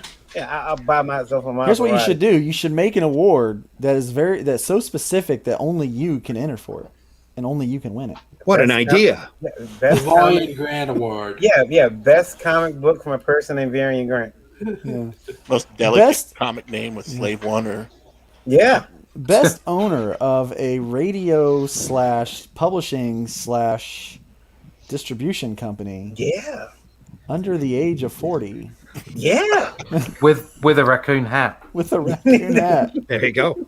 And a red shirt. Yeah. Well, I can't wear the red shirt all the time, but yeah. It's married to Logan. That's it. Can't wear a red shirt all the time. Yeah. Your screen is black, Luke. Yeah, it is. Oh, okay. I would say that looks like it's so I can show you my video. Okay. In a world where the powers of the ancient Greek gods live on through their ancestors, it is up to an intrepid team of heroes to foil the wicked plots of the Hybrid Engineering Corporation. Armed with new information concerning an ancient weapon fabled to have the power to kill a demon, Rev and the team split up to gather the shards and put an end to Azazel before it is too late. Little do they know, the Game Master is still pulling the strings. New characters, new threats, and tons of plot-driven action await you in The Killing Field Part 2.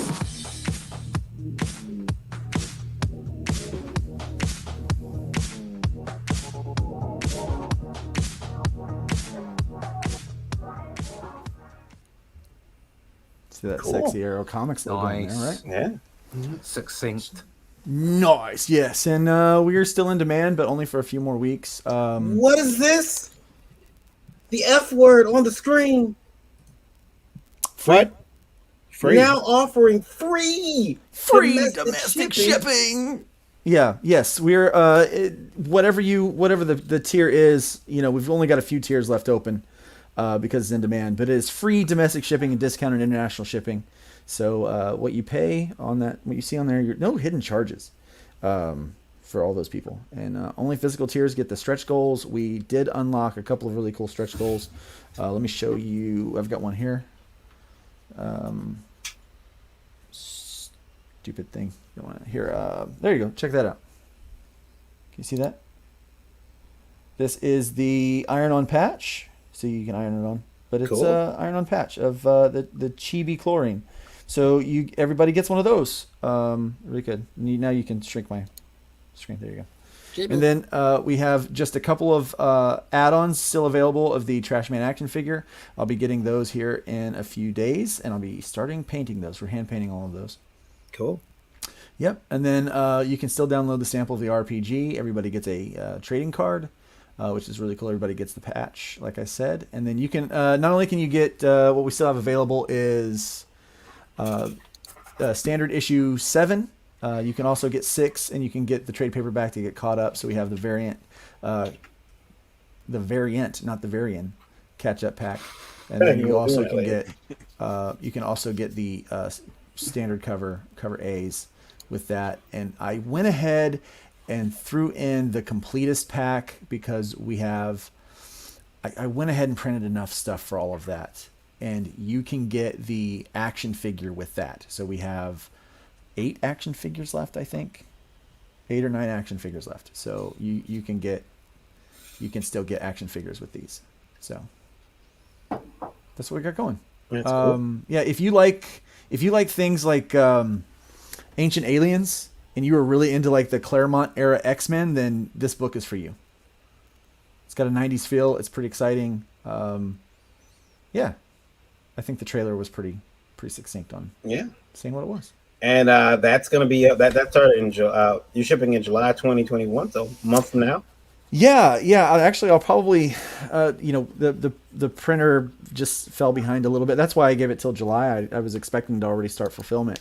That's why it's still open. But everything else is here, ready to go. We're just waiting on the print stuff to get here, and it should be here probably within the week, is what I expect. So that is hybrids. That's Killing Field. Hybrids. Yeah. Sons of Gods, The Killing Field Part 1 and 2. Over on Indiegogo. It's in demand, so you got time. But remember, in demand campaign's going down at any moment. Luke could wake up tomorrow and decide he wants it down. Yeah, say screw that. I'm done with that. Yeah. So make sure that you go over there as soon as possible. And like Luke mentioned, he was getting ready to consider going into shipping those books. If you are looking to ship your own books, remember, use Gemini mailers and save some money while you're doing it, because you can use coupon code VOLT10. That's VOLT10. VOLT10. Save yourself 10% off of your Gemini mailers. Delicio. Saving money. That's what we do. Well, that's what I did. Mm-hmm. Yeah. Oh, and I don't have. It's just out of reach. I've got some really cool tape. I'm gonna grab it real fast so you guys can see it. Got this really cool tape, which is pretty awesome. We don't provide a tape. But while he's doing that, by the way, guys, looking to get higher in the mainstream, run, do not walk to your local Harbor Freight. They are selling knee pads. $3.99. I love it. Some foam knee pads from Ranger. Look, this has been rated 4.5 stars. Look at that. Look at that. Nice. Yeah. Might come in very handy. Yeah, look, Dwayne here says. I hear that's how most editors got their jobs over at Marvel these days. Yeah. See, look what it did for Wayne. He says he's worked out very well for an epoxy coating the garage floor. That's what they call getting an X-Men office, where it needed to be cut in along the perimeter. The perimeter. And loop straps for a snug fit during quick jobs.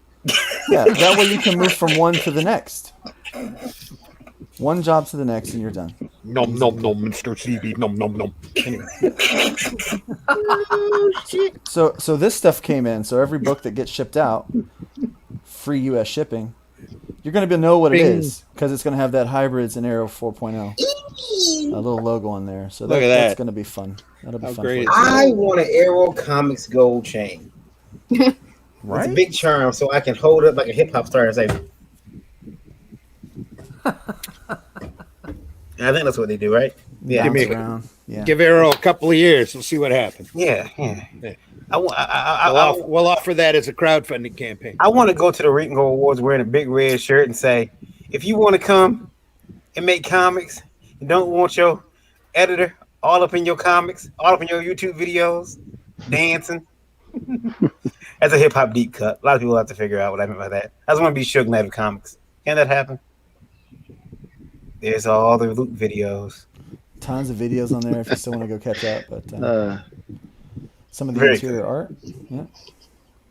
It's the Killing Fields, folks, over on Indiegogo. Go check that out. Lola has something she wanted to share before we get out of here, too. All right. Lola, what is it that you want to share? What is it you want to show us? Oh, Lord. Oh, why am I not surprised? You can't leave me out. There you go. I see. Haven't you had enough? Haven't you had enough windfall? It all started with a smack at the back of the head. Yeah. No, my campaign, my in demand is actually closing August 1st. So you guys got to get in before I close it up. August 4th? First. August 1st. It's the first of the month. All the pages are drawn and colored on the way to lettering, and then it'll be done. Are you going to well, now tell us about Laura. What is it? Give me the quick pitch. Lore is about a couple who go to swinger parties because of the wife Chastity. That's what she likes to do, and she drags her husband along. Her goal is to get into an all-exclusive party called Lore, and to do so, you have to get noticed by Blair, who gives out these invites. They finally get noticed after going to a lot of parties, and when they get to Lore, they realize that they should have never went there, and they don't even know if they'll make it out. Now, I have a problem with this book, Lola. Why? Because of you, a special group of idiots believes that we might be swingers. Now, We are not swingers. The only thing that we will do is share a pretty girl. well, yeah, that's different. But no, I was in a swing relationship one time. Oh, I was. She was a swinger. I wasn't, and I didn't know. This is years ago. I think they call it cheating. I think that's what they call it. Same old story, a love and Is that glory. what that is? Yeah. But yeah, we're not swingers. We don't go to parties. No one invites us to any parties. Sorry, except for that time we got invited to that green party thing. But that wasn't a party at all. They lied. Anyway. But yeah, Lore is 80 pages. Picture Saw meets Eyes Wide Shut. Mash it all together. Not so much gore, but there is a lot of torture, mental and physical. I see. Mental and physical. In other words, not coming to a library near you.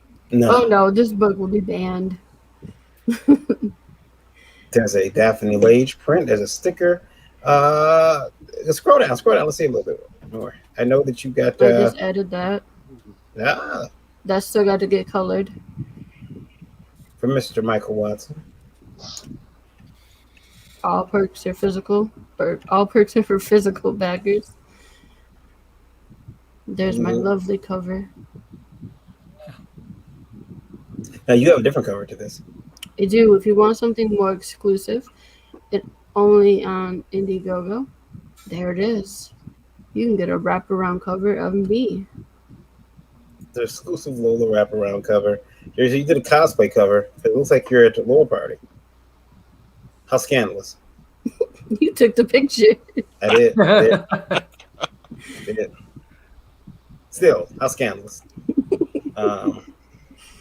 There's Chastity, which some people think looks like Lola. I can assure you, does not look like her at all. Plus, that character has itty bitty small. Never mind. Chastity is not me. Maybe an attitude, but that's about it.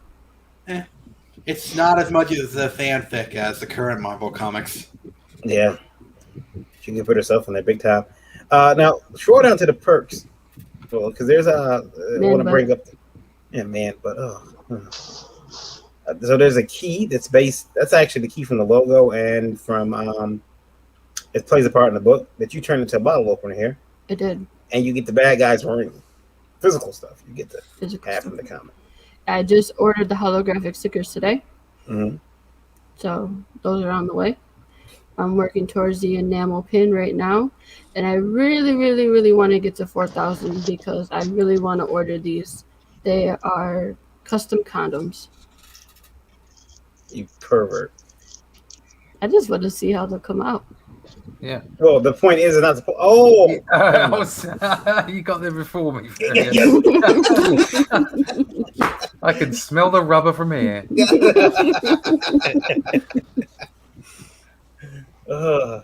guys are horrible. Yeah.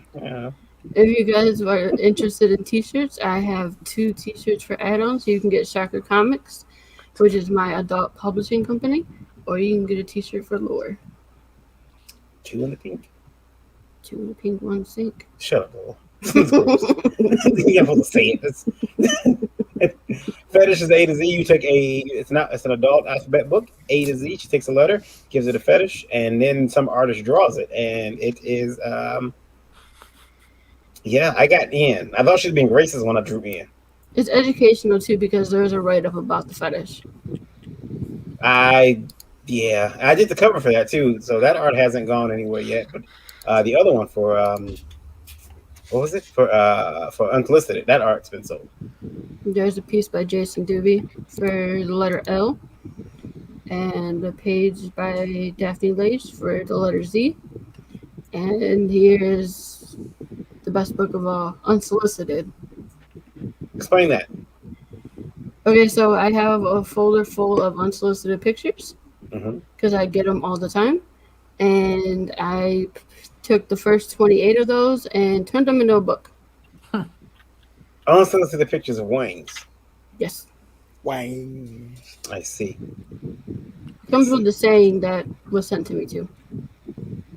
So the other remarks have been moved. Like any identifying things have taken out. Yes. Yeah. There it is. Unsolicited. August 1st. It's coming off of Indiegogo. Go over there and back it now. LURE. There's a team. Lola and Dave the Supreme.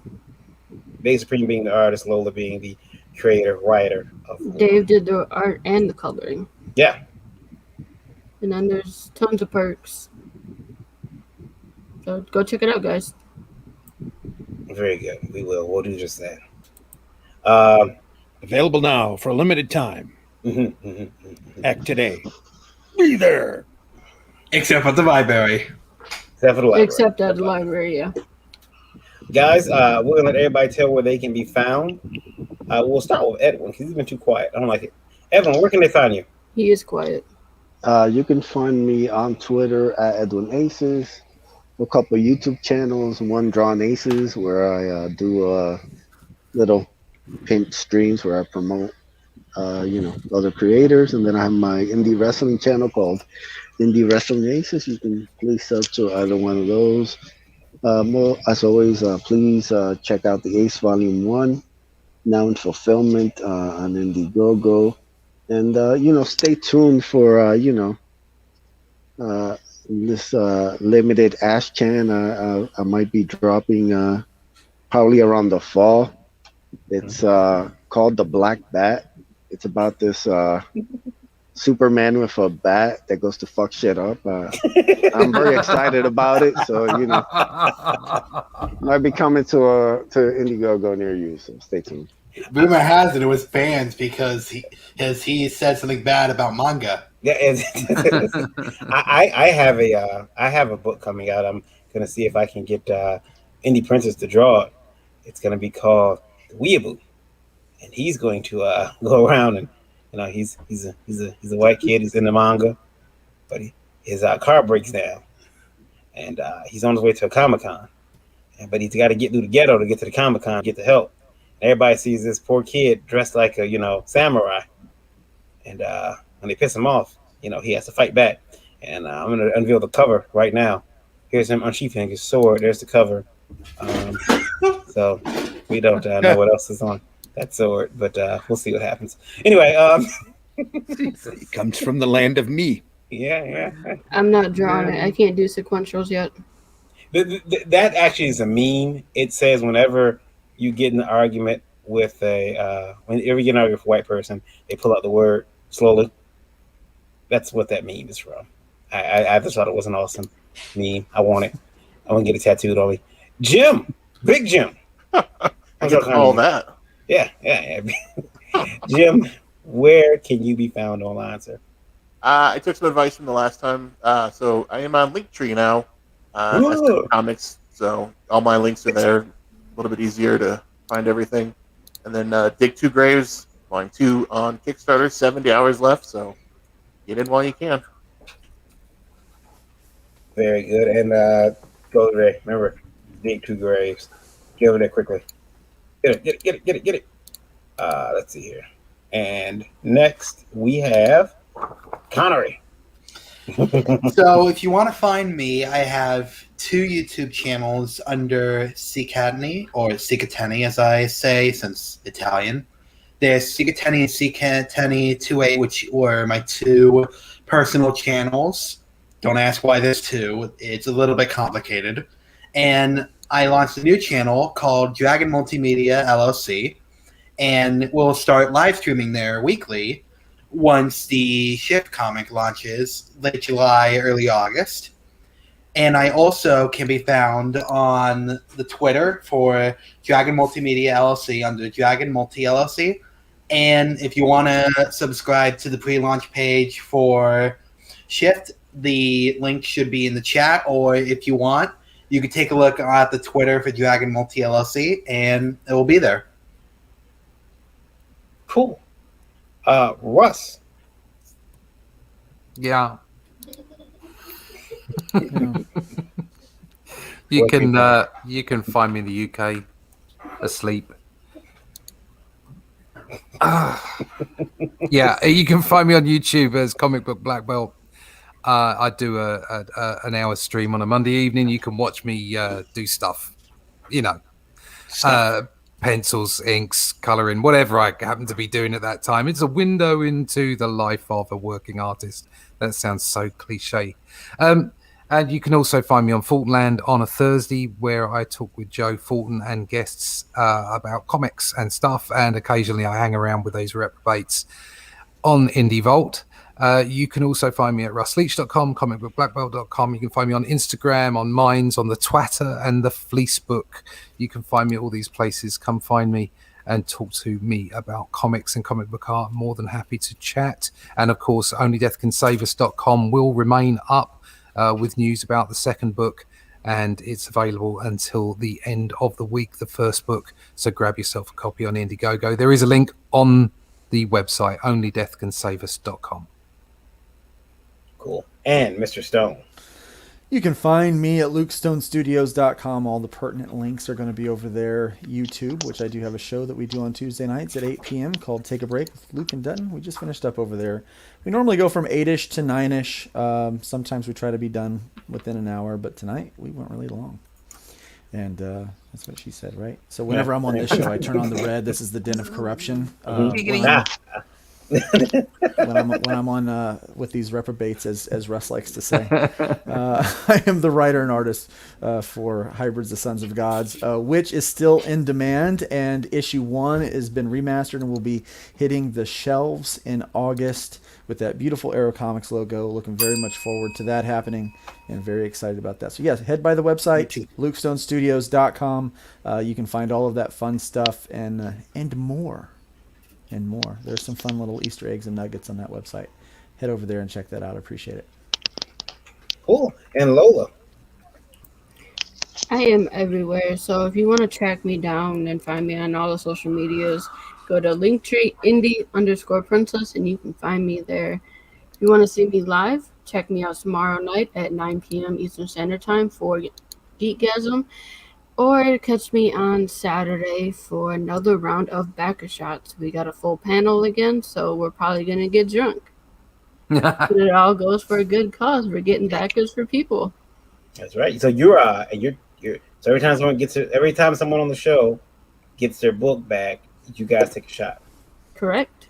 And 2 weeks ago that led to 2 weeks in a row of you vomiting. Not last week, you didn't vomit. No. But 2 weeks before that, you vomited on air. That's because I took 15 shots of liquid cocaine. That's right. That's right. Which is Jaeger, peppermint schnapps, and cinnamon schnapps together. Lethal combination. Yeah, that's the vomit inducing without doubt. This Saturday we'll be doing Chuck Norris. That make him happy. The drink. Yeah. I was about to say, did you have to form an orderly queue? Somewhere Chuck is going, what? Really? What? Somebody get me some of those knee pads now. I've got to secure my future. Mr. Zim, how about you, sir? Hey, you can find me on Facebook under Randy Zimmerman. You can find me on Twitter under Randy Zim. You can find Arrow Comics 4.0 over at the Facebook and the Friends of Arrow Comics also, a group over on Facebook. Please go over there and like and keep an eye out for future announcements. There's a lot coming. There's a YouTube channel called Arrow Comics 4.0, also where our videos end up at, and Twitter and Linktree, Instagram. We are big on. We are gaining ground, making lots of announcements. So look for us starting in August. Available only through Liberty Entertainment Distributors. Hybrids is coming. Only Death Can Save Us is coming. I've got a book called Hero Bot Zero I'm looking forward to. That'll be out in August. That features a 3-foot-tall giant robot fighting large monsters. And then in September, there'll be 2 additional titles called one superhero book called Paragon that I'm really looking forward to everybody reading, and Calico, which I am especially looking forward to. I'm coloring it right now. That's a high fantasy book with a lot of great elements in it. It's going to be a lot of fun. So look for us on there. Then Varian and I are going to be back on Thursday morning for the Breakfast Buzz. Then I will be back, at least me, maybe Daphne Lage, maybe Varian, and a few other people for on Sunday morning for the Sunday Funnies program at 9 a.m. on Sunday, where we talk about the lighter side of comics, hopefully. And we try to put the fun back in funny books. We try. And then you have a special issues program coming up this week? Yeah, special issues. We're going to be talking about some things that I just recently found out. Some bullshit that I just recently found out. It's called banned books from absolute libraries. Bullshit. But Earth is round, water is wet, Marvel is full of it. News at 11. You know, I wish it was that simple. It's gonna blow your minds. I can't talk about much of it now, but just know that when you hear it, it's going to be wow. It's crazy. It will be a special issue. Yeah. I'm probably going to end up on some type of watch list from it. And we also want to tell folks, if you didn't see the program that we ran Sunday night, and it ran long, it was 3 hours and 40 some minutes long, but it's very important if you're part of this industry that you go and you look on the Indie Volt YouTube channel and go over there and take a look at that program, listen to it while you're working or whatever, because it covers the life and death of Terraform Comics, and it's very important that you go over there and catch that if you haven't already. You will be enlightened, and hopefully there'll be a few lessons to be learned along the way. So we're very, very proud of that program, and it has turned into Indie Volt's most viewed program of all time. Hasn't it? Second most. Second highest? Yeah, second highest. Okay. I don't count one because one I actually had to put in a thing to make sure people saw it. But yeah, so I'd say second. Definitely second highest. Second highest. Yeah. So yeah, also if you want to send a question in, do so at IndieVoltLive at IndieVolt.com. Include IndieVolt Live in the subject, and please keep those emails to 90 words or less. And then IndieVolt Radio. Listen in. Download the app. Listen in on Alexa. She'll play it for you. Not mine. Mine wants to hear everything I'm saying all the time. She's going to talk in a minute. Watch. Streamer. Tune in. Go to the IndieVolt channel. Also look for it on Google Play. Like I said, IndieVolt Radio is completely free. Check it out. Lots of independent music, 24 hours a day, 7 days a week. Also, if music radio isn't your thing. Before you jump over there, though, we want to thank everybody listening to Indie Volt Radio. Do we have numbers? I don't. They fell, so that's why. Ooh, the numbers fell. No, they didn't fall. Like the whole channel, like it's like messing up. So I didn't have numbers. No, never mind that. Indie Volt TV is free as well. Big free up there. I say I hate the F word, but there it is. Indie Volt TV on Roku and Roku-enabled devices. Download it today. Also, got a lot of independent movies on there and some independent wrestling content, interviews, some long-form content. So we have videos like this over on the Roku channel. So check that out if you have a Roku.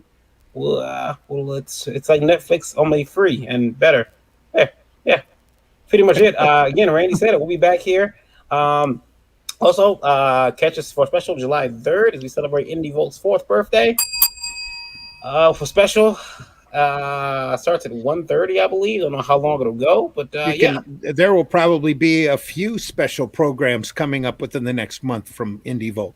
Yeah. So you're going to want to keep your eyes peeled for that. Make sure you go over to the YouTube channel also and subscribe and hit that bell for notifications, because you never know when we're going to go on the air. Plus, believe it or not, we're only a few hundred subscribers away from hitting that 1,000 mark.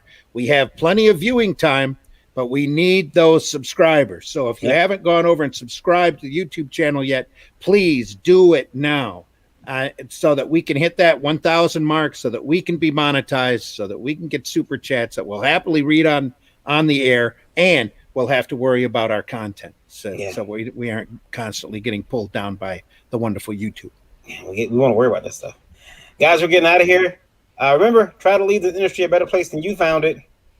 Read banned comics. You better support the Combat Legal Defense Fund, because, wow, they're coming after us. Don't forget Gemini mailers, Volt 10. Yep. In that coupon code. Don't forget Liberty Distribution, ledg.us. That is right. Arrow comics are going to be available exclusively through Liberty Distribution. So tell your retailer to get in on that.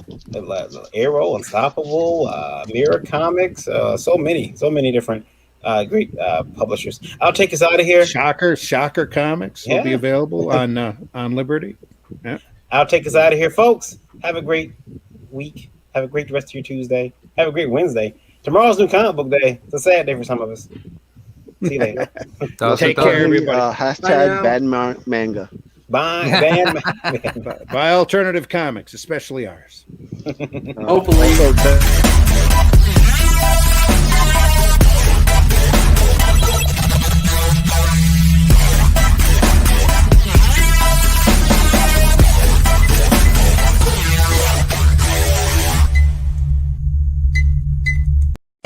Yay!